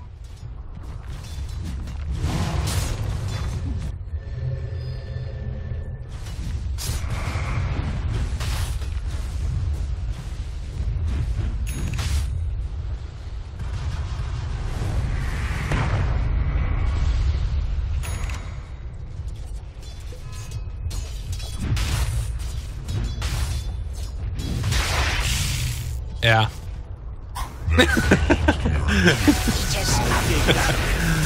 Fervian gonna try and TP out. He is barely going to escape, and he actually went to the tier 1 tower as well.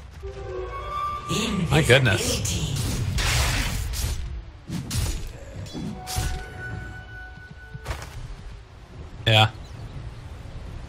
he needed to get out as quick as possible. And they do have an invis PA now, thinking about going on to orbit. He does have both of his teleports ready, so if they go on him here, and still no great way to try and...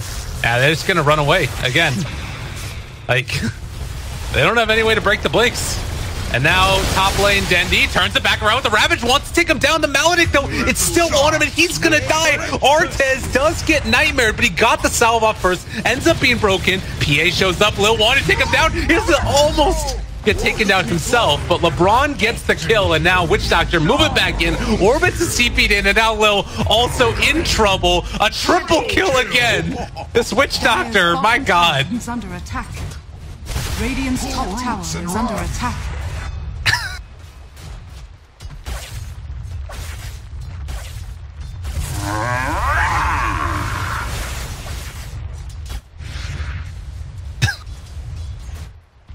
Yeah. And, I mean, do you try and leverage that into, like, an Ags or something? Is it worth it? Or maybe just, like, other utility items, I guess?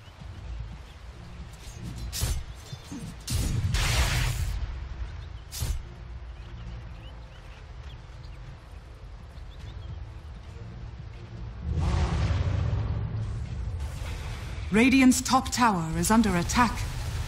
Ah. Like that's what he's going for here. Orbits again gonna TP away. Just the story of this match, nobody able to break those, and they've got so much damage, but they can't keep them in the place. Radiant's bottom tower is under attack.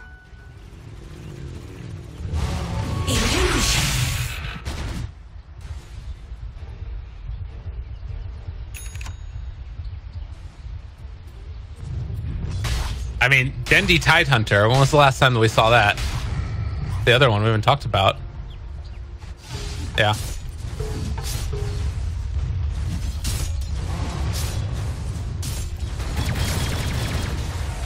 Radiant structures are fortified. Radiant's bottom tower is under attack.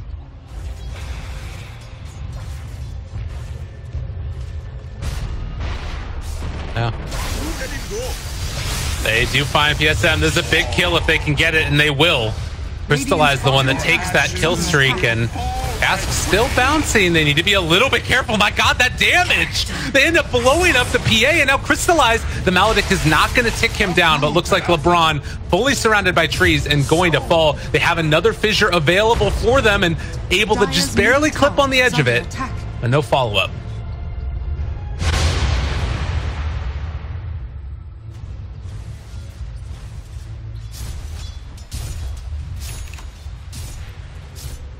Yeah. And that cooldown for it too means he can just be so much more active nowadays. So 11 minutes in, it's a 2,000 net worth lead, 8 kills. I mean, you talked about the potential later on for the team fight from Na'Vi.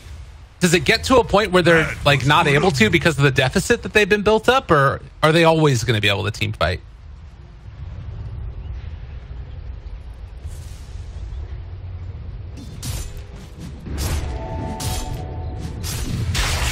Radiant's middle tower is under attack. They have Fiend Script, and from the low ground, they find the Witch Doctor. Going to be able to get that kill. That does mean this ward is likely to be dewarded, but they can maybe push this into a tier 1 tower, although they got to defend mid too.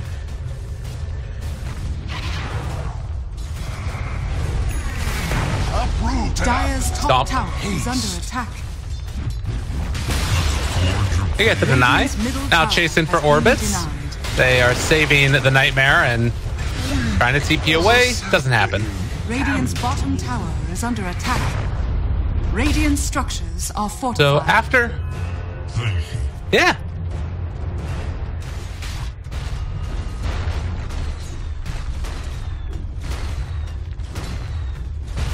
Dire's middle tower is under attack. Radiant's bottom tower has fallen. Dire's top tower is under attack. They do manage to find the stop now onto the Witch Doctor, and going to be able to hit with the Earth Splitter. PSM, after his great start, has now died a couple of different times. They're looking for the blink, though. They have RP available. He's moving in position. He doesn't find it. There's the skewer back the other direction, though. The Ravage to try and interrupt. Now, can they find anything after the fact? LeBron Dota ends up being able to walk away from them. The Brain Sap keeps him alive, but the Fissure finishes the job. And now, Mr. Lies, isolated in no man's land. They just RP him and gonna take him down. The hate is thrown his way, and well, he is actually able to walk away still. In spite of the RPs trying to go for the skewer now, pump faking, they just drop the Fissure on his head. And now Artez trying to run away from Dendi. He might be able to make it happen as PA goes in on the backside of everybody. Thinking about going here onto the Earthshaker. Fervian dies, and there's the blink away from Mag. Chaotic team fight. Whoa, this will give them envies.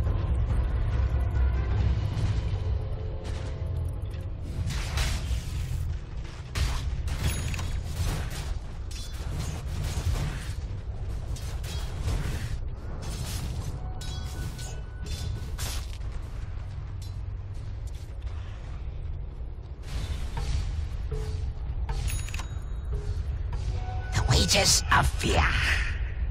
Right.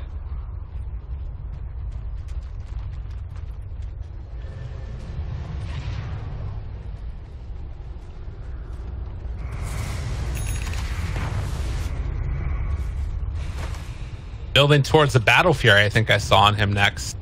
A little bit of a different one for the Phantom Assassin. Actually switches up now and going back for the Mask of Madness instead. It's a little weird.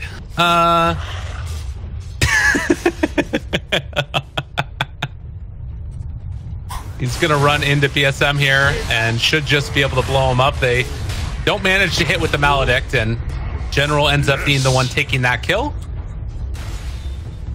Finally getting a little bit of a life for himself after going 0-5 in the laning stage.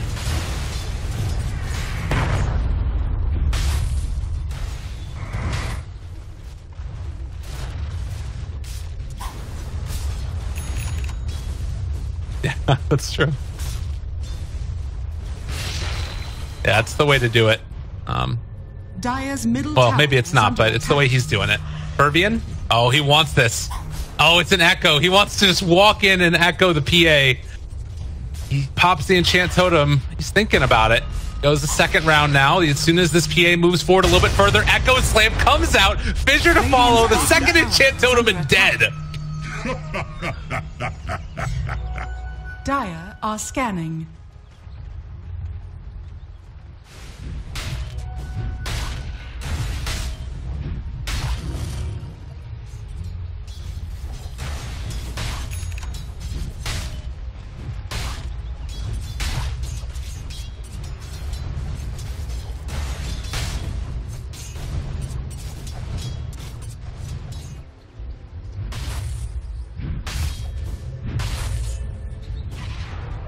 Yeah.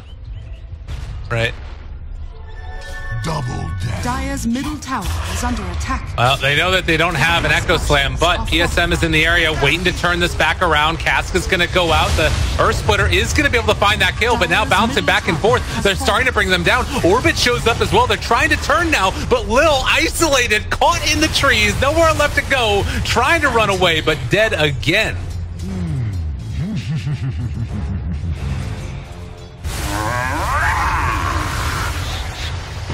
Radiant's top tower is under attack. Oh no.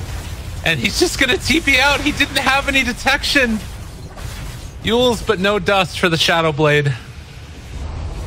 Radiant's top tower has And they fallen. wanted to wait right here to go for the play. Dendi blinks backwards. I kind of wonder if he accidentally double-clicked that one. But okay.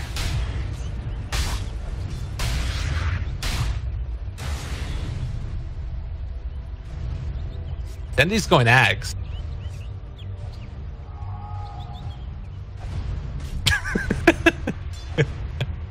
Radiant are scanning. Yeah. Gold for me. The seeds of fortune.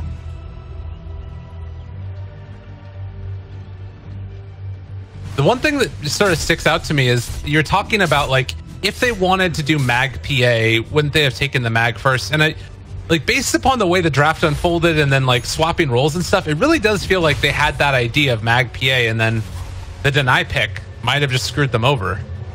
This should make my life easier. Right.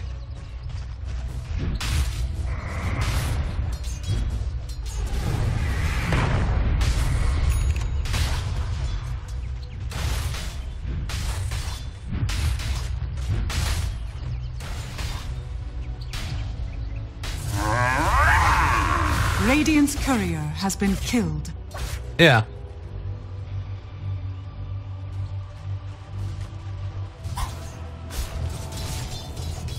Right. Yeah. Well, I don't know if we'll ever find the answer, but regardless, this is the situation they're in now, and the lineup of Dire, Megalada, starting to really come online with all of their heroes. You have this Mask of Madness. God, Artiz is just farming up a storm on this gyrocopter. They are going to try and pressure here to the side. Fervian is behind enemy lines, though, with a Blink Decker. Are they going to try and come and defend this?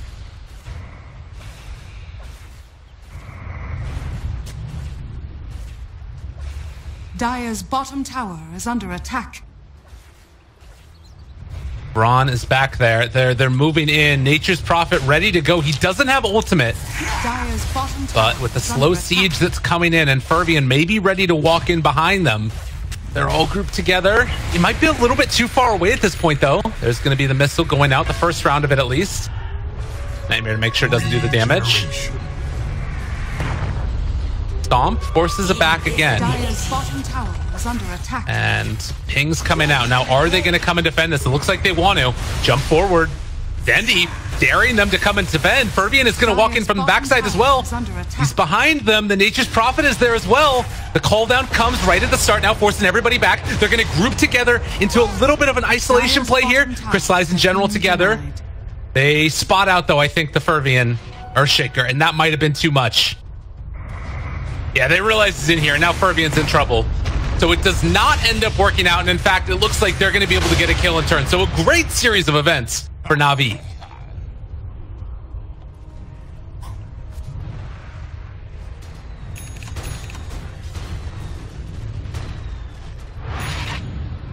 Yeah.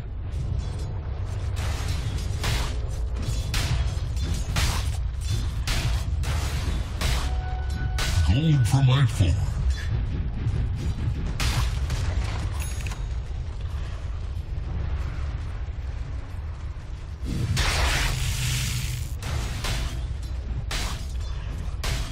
So, do you like think about going like something weird like a BK? Oh, skewer back. But Kraken, he's fine. Do you think about like going a BKB on Shaker or something later on? Is that too all-in-y?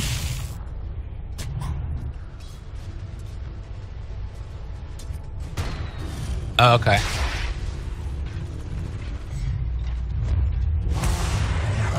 My gratitude. Radiant are scanning. Right. Bounty. Swift.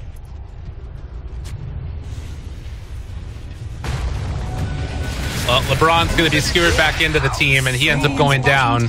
Dendi does have his Ags completed, but the courier is currently going out to Lil right now, who's trying to get towards the BKB himself. But meanwhile, Roche is going down, and it looks like they don't want to contest.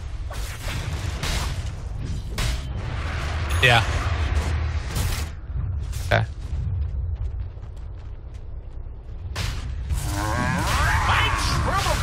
And Crystallize needs to be careful here with the skewer play available. I'm not going to go for that one either. They just want to sit back, get into that next round. And we do have, as we were talking about, the Tidehunter Aghanims. He didn't go for the Gush damage talent, though.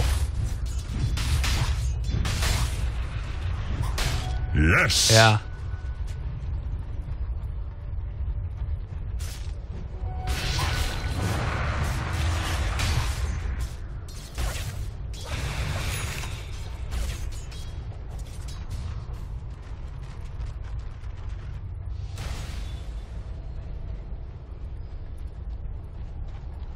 Radiant's courier has They got been him. killed. Oh, mid lane. Not able to find the stomp onto Artez. Still very, very swift. And, you know, taking a look at this, they're getting the BKB on PA pretty soon as well. And she's still going to deal a ton of damage and eventually kind of transition into another core. I'm going to say this. If Na'Vi win this game, I am going to be incredibly impressed because it feels like they're just sort of flying by the seat of their pants. Radiant's top tower is under attack. Okay.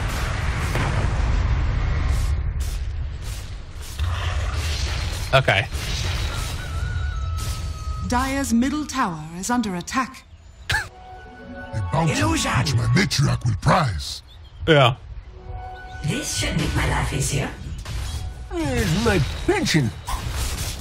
Yeah.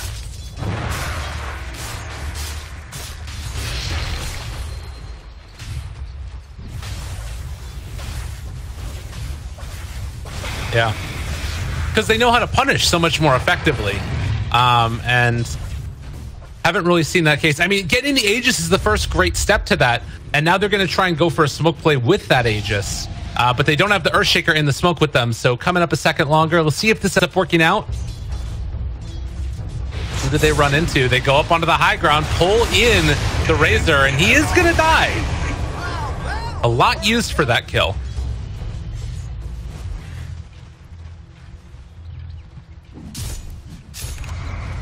Radiant's middle tower is under attack.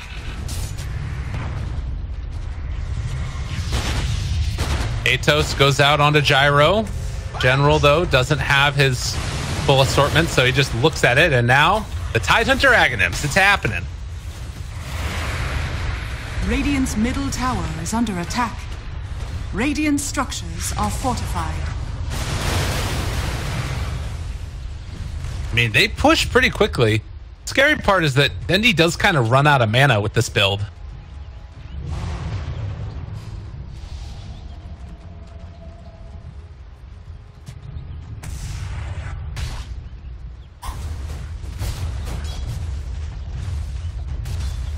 So Lilla's going to try and deal with this creep wave that's coming out.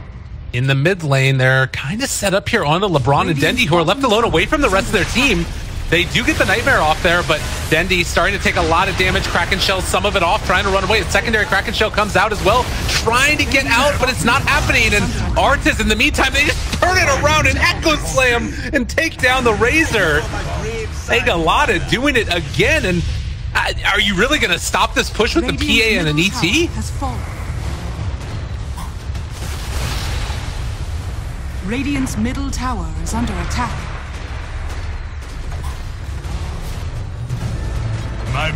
He is trying to get back into this fight, and they want to try and take him down. The combo is going to come out, and actually, if they can bring him down the first time, they will have the Ravage for when he gets back up, but they need to time it absolutely perfectly. Dendi thinking about going in, he pops the Ravage, connects onto 4. They break down the Gyrocopter before the BKB. It was beautifully played in orbit. Now in trouble, gonna go down. They did lose the PA, but now they're finding the rest of them. PSM in trouble. Na'Vi hold. Yeah.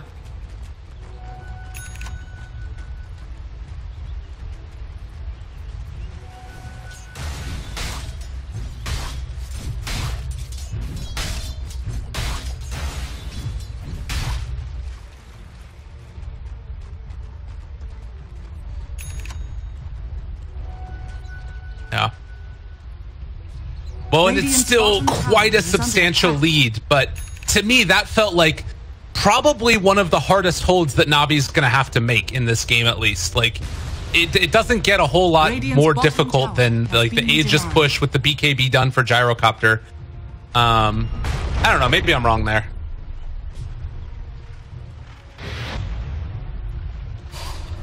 Yeah.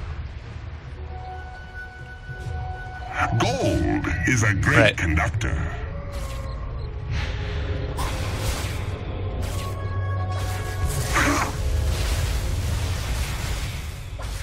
Bounty.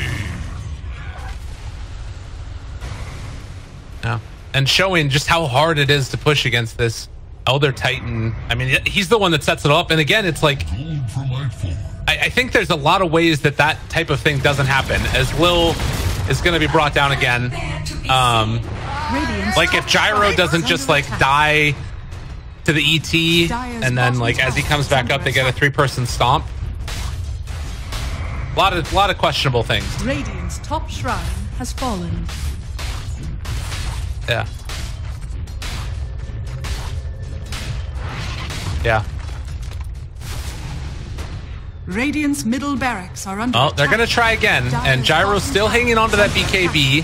Dendi Ravage back up in 15 seconds, and if they can manage to hold this, things are going to be feeling a lot better. Orbit taking some damage. They're looking for the RP, though. Got to watch for this spell coming in from the Magnus, as well as the Tidehunter Ravage. Here in Orchid.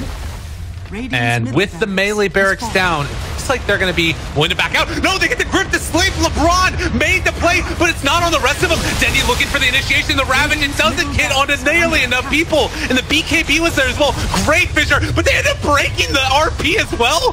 The walkaway. CIS Dota in full effect right now. Nobody dies.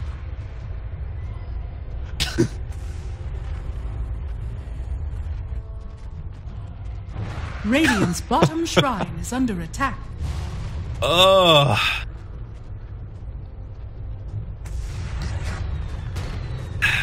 Yeah.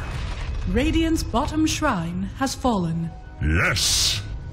I saw earlier up top too, it looked like he was trying to cast his Ravage or his RP and it didn't end up working. So maybe he just like hit it incorrectly. I don't know. Eul Scepter there, General gonna be silenced, and General gonna give them away a gem. And meanwhile, mid lane, Crystallize takes down the Witch Doctor.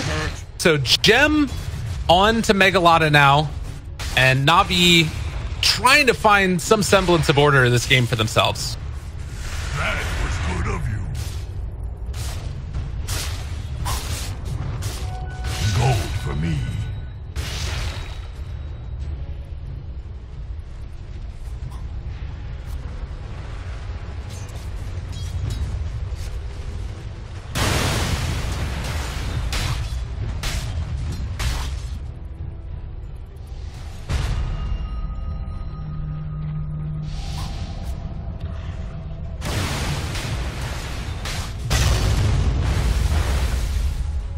Are they really trying to kill off Dendi? That's Echo Slam used. The rest of the team's coming in. They have the RP as well, but Dendi still living.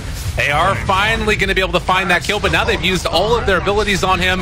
It looks like LeBron's just going to give his life away. So the rest of the team not wanting to come and help. 2 dead, 70 seconds on the sideline, and no buyback. Pull roots and run. Dire's bottom tower is under attack. Right. Radiant's top tower is under attack.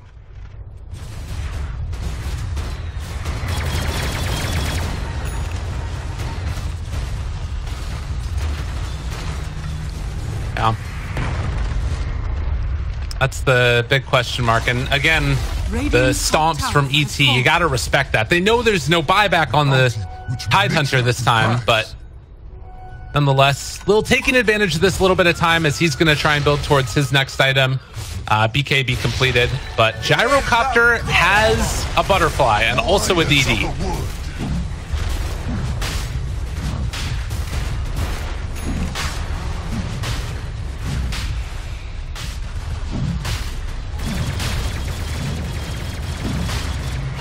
Roshan has fallen to the Mortality. Definitely. Made all the difference in the world there for that Spectre to get it in that last game before last.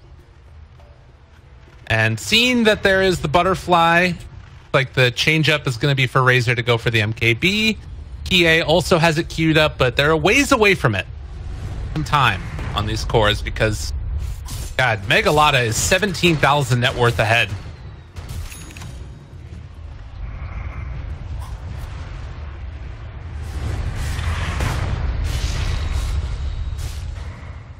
The seeds of fortune. Yeah.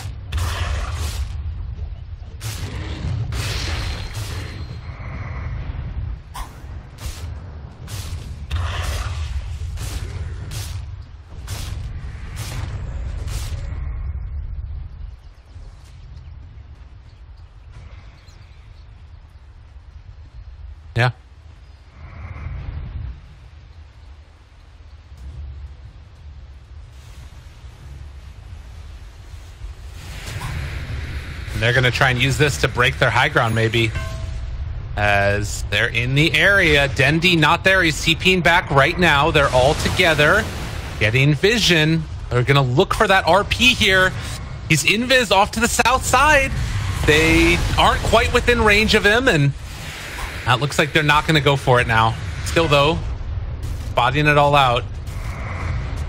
Giving all the vision in the world for this Dire team. They know what's coming. God, I have the spectator bug. I need to switch over my settings real quickly. Ah! Oh, there's the RP. They got him. No, they're able to catch him. The feed script. They're keeping the rest of them away. Dendi's starting to bring them low. Witch Doctor is already dead. Now Crystallize chasing forward for more. They are going to bring down that Magnus. Artez trying to deal the damage, but he's not able to. Yule Scepter lift up, still holding on to that Aegis, but he is gone. 4 dead in an instant. And now they're going to be able to finish him off. A triple kill for Lil. Beautifully played.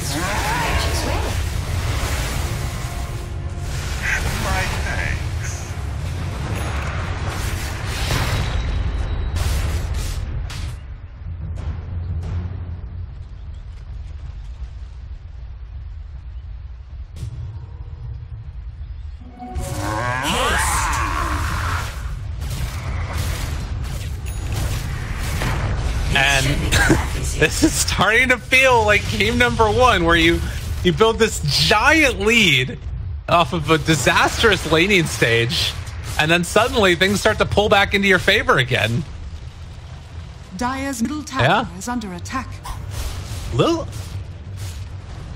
How is Lil having cleave? Am I crazy? Oh, right, of course. Thanks, man. I needed that.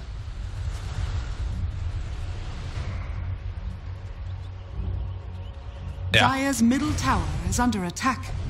Well, 35 minutes in, it's only a 4,000 net worth lead now.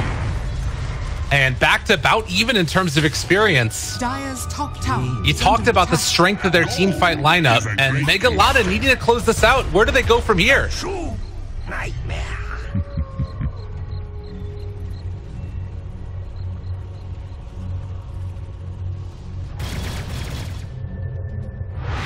Dire's top tower is under attack.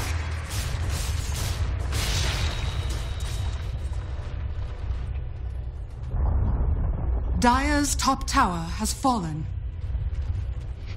All right.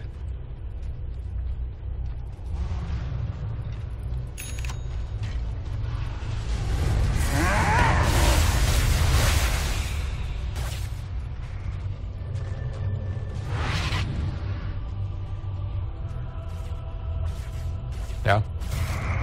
And I mean, it does feel like it's going to be harder and harder to get that. Like, he talked so much about this Tidehunter being that vehicle to, you know, make sure that their combo gets broken. I guess Silver Edge is now up for Fervian. That might be what we're looking for.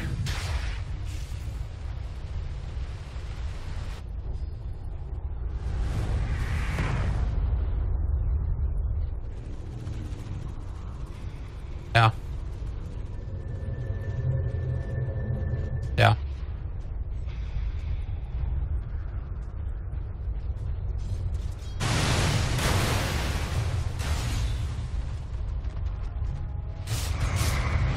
Well, continued pressure going out over and over again, and have the Fervian Earthshaker looking again bottom for Dendi. They're doing a good job, Navi, right now of making sure that none of their heroes are getting picked off pretty much, as Dendi avoids the gank. Still, this ward up here will spot him, and that should signal to Mega Lotta no chance for a kill, and they back out again. So next Roche is the other thing to look forward to. Still 2.5 minutes until it's capable of respawning.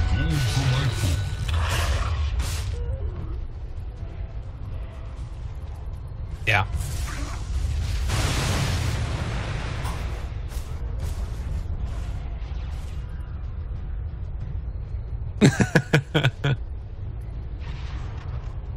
Where's my pension? So talk to me a little bit about it. What's the thought here? 3 horns on which to hoist. Yeah.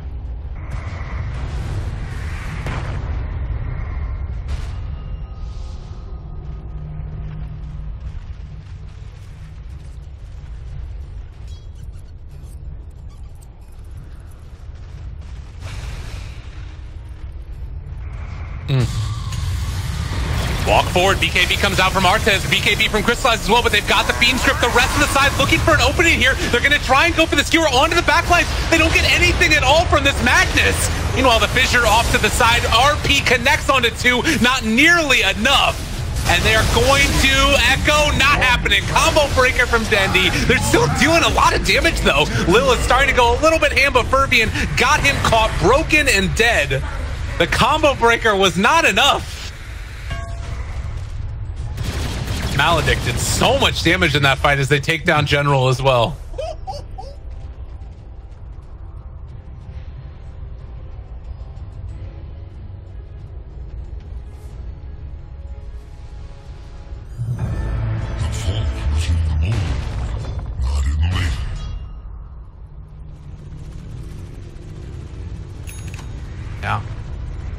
Yeah, the right clicks from NP also are really starting to stack up. He's got an AC completed with this. And they're going to buy back on the Tidehunter as well. And that might be enough to force back the rest the side of Megalada. 40 minutes into it. Feeling like we're maybe nearing what could be an end.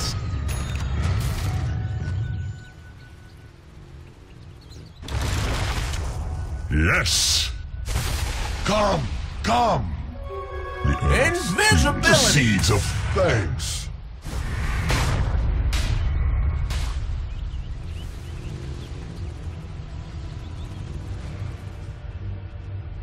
Right.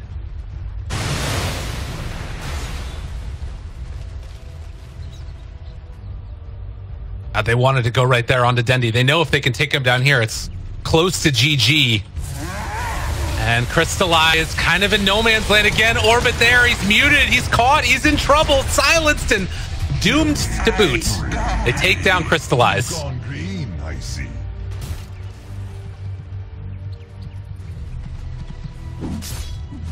Short timer.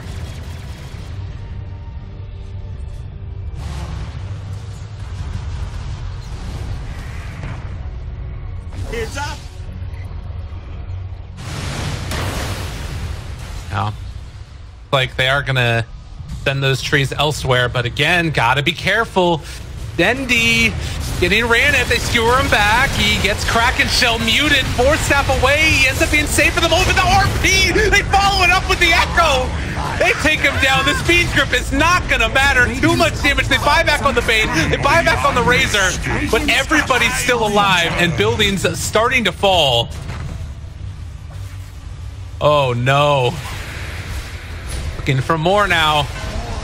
You do have the BKB ready to come out from PA, but does she really do enough damage at this stage? Seems unlikely. Buildings falling, and this could be all 3 racks. Still 70 seconds before the Tidehunters back up.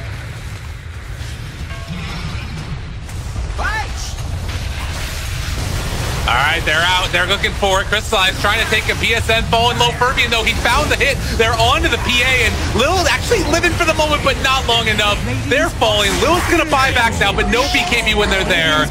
And Na'Vi looking like they are going to be eliminated here. Muted, caught, killed. They are out. The MDL qualifiers. GG call. The Dire now have mega creeps. Dire victory.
Radiant's middle tower has fallen.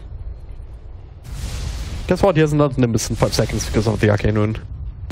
Ugh, what a spell. Yeah, I think that's why he popped the rune, because he wanted to snipe the Ursa. Yeah.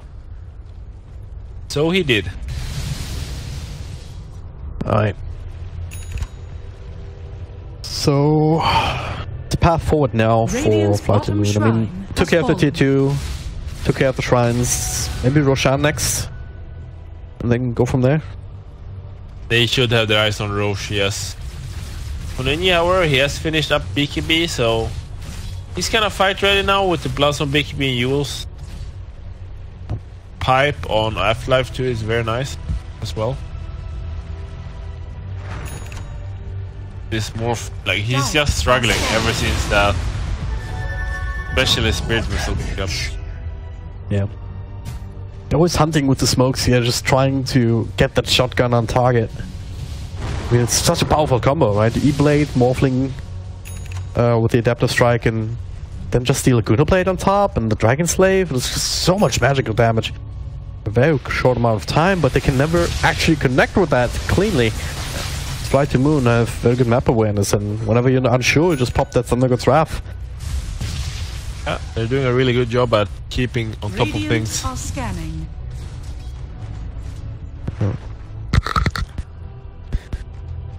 Alright. Nice catch there from Madden. Or is it? No fear. Or is it nice catch from No Fear? Yeah. Madden hangs around. Oh, he stutter steps a little bit. Does end up dropping to the Nimbus, so yeah. He got the ward, but not really worth it in the end. No, not really worth it. That one kill alone, 600 gold. Mostly for the bounty and of course for the track. Lot of gold.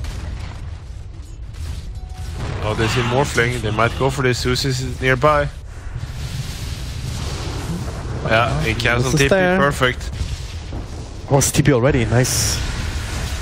Very nice, as they say. And it's morphing back and forth. Another waveform, Silent is there, they still keep track, and Link gets popped again. Slowed down, the cast, but King R. The rest of his team is there, but is it enough? Oh, E-Blade on himself, the cast continuing to bounce. Saving Private Morphling, that's what this is about. King R also finds a roll away. Chasing him all the way back to farm, another big reflection. Nice dodge on a Light Strike Array, and Radiant's top tower is under attack. guess he's fine? So's Afterlife? He's fine. Oh. Incredible. Radiant's That's a hazard call if I've ever seen one. Like, yeah, but now, do they have the resources left Radiant's to stop those melee racks from going down? Baron is already popped. Yeah. Doesn't look like it. Just giving silence here. barracks has fallen. He had BKB on DB if he needed it as well, so I think just didn't feel comfortable going in there. Yep. And Roshan also respawned in the meantime. So, Fly to Moon. Probably realized that soon, and then just try and push out these little lanes, or the mid lane in particular. Then get rid of the big guy again, and this effect can somehow snipe it, but it's very dangerous. That is a smoke towards it worth it right now, actually. Are under attack. These effects already camped out. The strike on Martin, and into it with the big reflection, with the Nimbus, the beat down one, the roar onto the lane, and that's a high priority target. Silence down the chip away, and that's a very dead hero. The cast bouncing in between the pit. LTW almost died to that alone. The nukes from Zeus are gonna be enough with the help from No Fear to show it was bouncing in. To turn it into a 4-for-0 trade, and well, if it was bad before reskills, it's so much worse now, especially King R joins the rest of his team in the Afterlife. No pun intended. I'm sure it was intended. God damn it. I know you. I tried. But yeah, that's just straight up disaster. Yeah. Terribly, it's just so scary. Agents and she's in the hands of Flight to Moon. 21k net worth advantage. Experience about 15k. Win probability close to 100%, as you would expect. Thanks to the plus. DD on silent here, so guess that. I said Desolator on Lina. That's interesting. There's anything you can get at this point to give an edge, I guess. Yeah, like, the defense, they need to just getting what he can. Oh, they have all their heroes. Don't have any buybacks. Silence sitting there with the rune of many winds. Martin just dying to long-range artillery. Radiant's middle barracks has fallen. Rex just got dropped very easily. That's all without the meta. That's coming off cooldown just now. King R coming in. Good magnetize. They do burst down the Zeus. They do get the one big kill. That's a good one.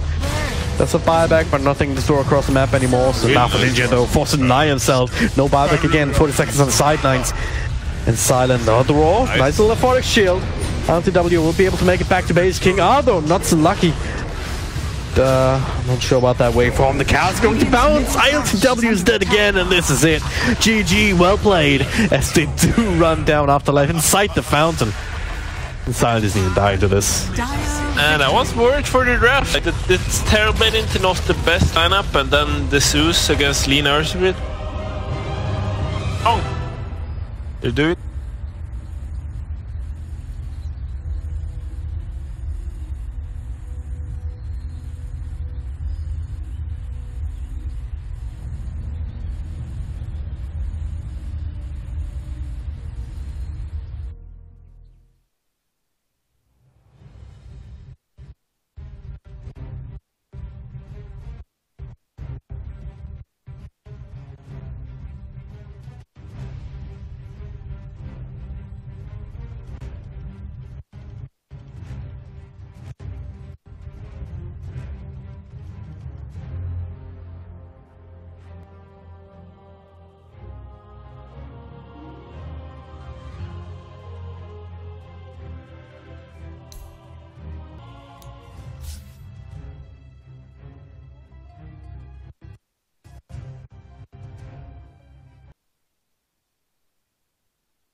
Radiant are scanning. Yes.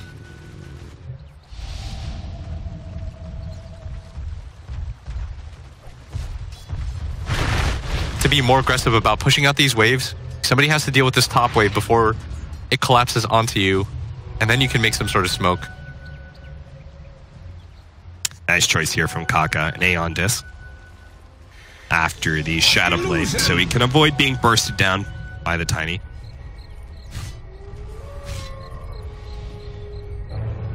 Gonna be playing some chappy games here, just sitting around Invis in case anyone from OG is walking by, say some sort of smoke play. Now, I like this move from OG. You see, the mid lane is pushed in, so if they win a fight, they can transition Mad's ult into some racks. They're set up behind OG right now with at least Kaka. Doesn't feel like being in that position, though. That's why KP's the first one sent out here, because he senses some sort of danger. Yeah. Like, he knows this is the first time that their wave has been this pushed in. And they scan successfully. They know they're on top of that hill. So what does Newbie do about it? They wait on top of their own hills. They're not going to go for a smoke wraparound or anything? You think it's just a bad idea to challenge? You have no vision there. And you don't know how much vision OG has themselves in that area. So why risk it? You always fight around where you have vision. Well, if they had stayed on their high ground, Jarex would have blinked into them by now. Instead, they're pushing into the Radiant jungle.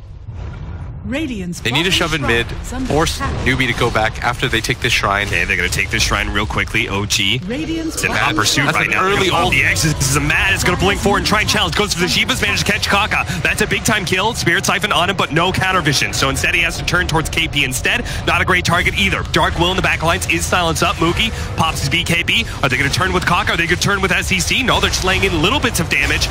Finally, the Chronosphere comes in. Echo Save actually at the same time, but S4 popped his BKB. Looks like they're going to go for No Tail with the Laguna Blade, see if they can pop him with just the right-click damage, terrorize on him, and they are able to finish him off. He's using all his haste movement speed to be able to outrun this one. Dual Scepter slows him down for a second, but they can't actually slow him down any further. A kick, long range from Derek's, but here comes Kaka. Matt actually getting the heal out from his exorcism, but Mugi going for the kill still. S4 blinking forward, trying to go for KB, unable to grab him. Now low on mana, only has one time lapse to be able to get away from this. No stun thanks to the time dilation, still slowing him down. Matt trying to nuke, send them back. He knows he has no more mana. He's popping the Mask of Madness for the extra movement speed. Dire's top tower is under attack.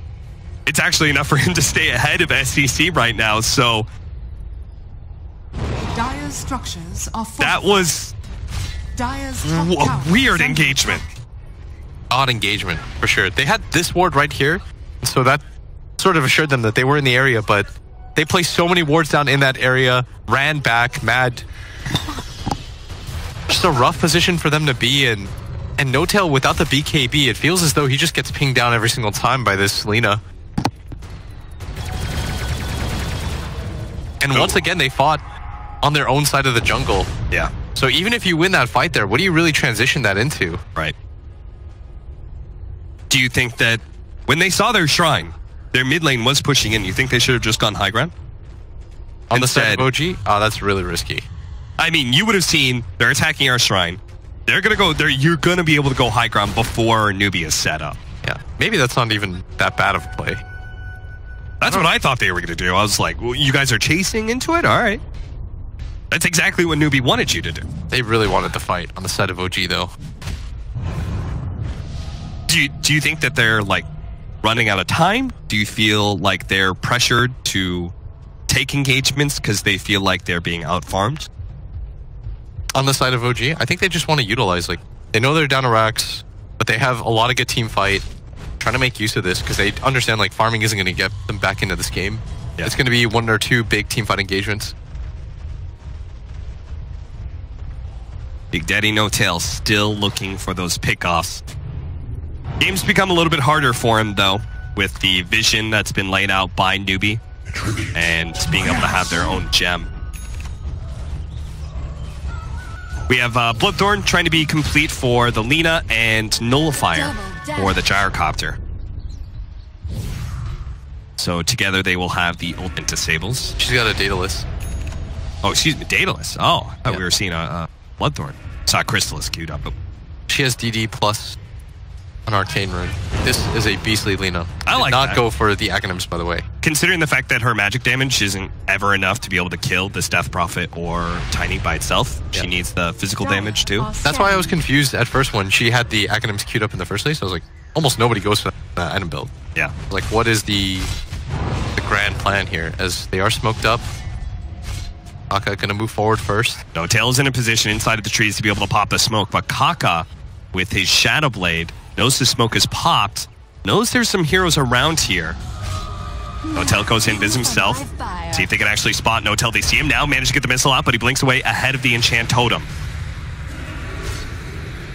OG trying to take the high ground right now. Missile is gonna bonk him. They're shouting, they're saying they have to defend this bottom lane. Go for Roshan. Yep, that's exactly what's happening. No Tail hits up that bottom lane. Immediately, Newbie goes straight into the Roshan pit. But OG, they're going to be able to take away some of the vision, but they caught Kaka, Shadow Blade. S4 can't get him. He may have to pop his BKB here as well, because SCC's looking for that LSOA. The tower terrorized. Oh, but they're blocked in for the Fissure. Oh no! What a terrorize! They're in trouble! Oh, what an echo snap for Kaka to make sure they get the extra kill as well. The Warlock is down instant double buybacks. They gotta go back in for this OG. They actually managed to catch the Dark Willow. No Tail's going to be able to catch that much, and it looks like Kaka's going to be snagged up as well. So both supports are down. Inside the Roshan pit, they're going for it. Chance actually goes for the roll-in, but the Chronosphere, it locks down two of them. S4, he's trying to dish out the damage, but he can't do it enough by himself. So No Tail, he's going to try and be the helping hand for the SCC. Gets off the BKB, turns, goes for the Earth Spirit. To force that manage to get him away from that LSA. Now the chase in, Mad, hoping to be able to keep up with Moogie, but he just doesn't have the movement speed. But a kick, and now No Tail, he can follow that up, and they do indeed have the damage. S4 ends up going down. SCC got him with the physical damage. Now with the rock. He back with the rock, slowing down SCC. They need this kill badly. Ashiva's looking to be able to slow him down even further. They do have a shrine, and they're going to be able to activate it, so they give up on the chase. Mad, blocked out by a Fissure. Needs to join the rest of his team. He'll blink down into the low ground. And that's going to reset things for the moment. But Newbie, they just want to walk back in here, go for the Roche. OG on full retreat mode. Matt doesn't have but SCC just stumbled into a Sentry Ward.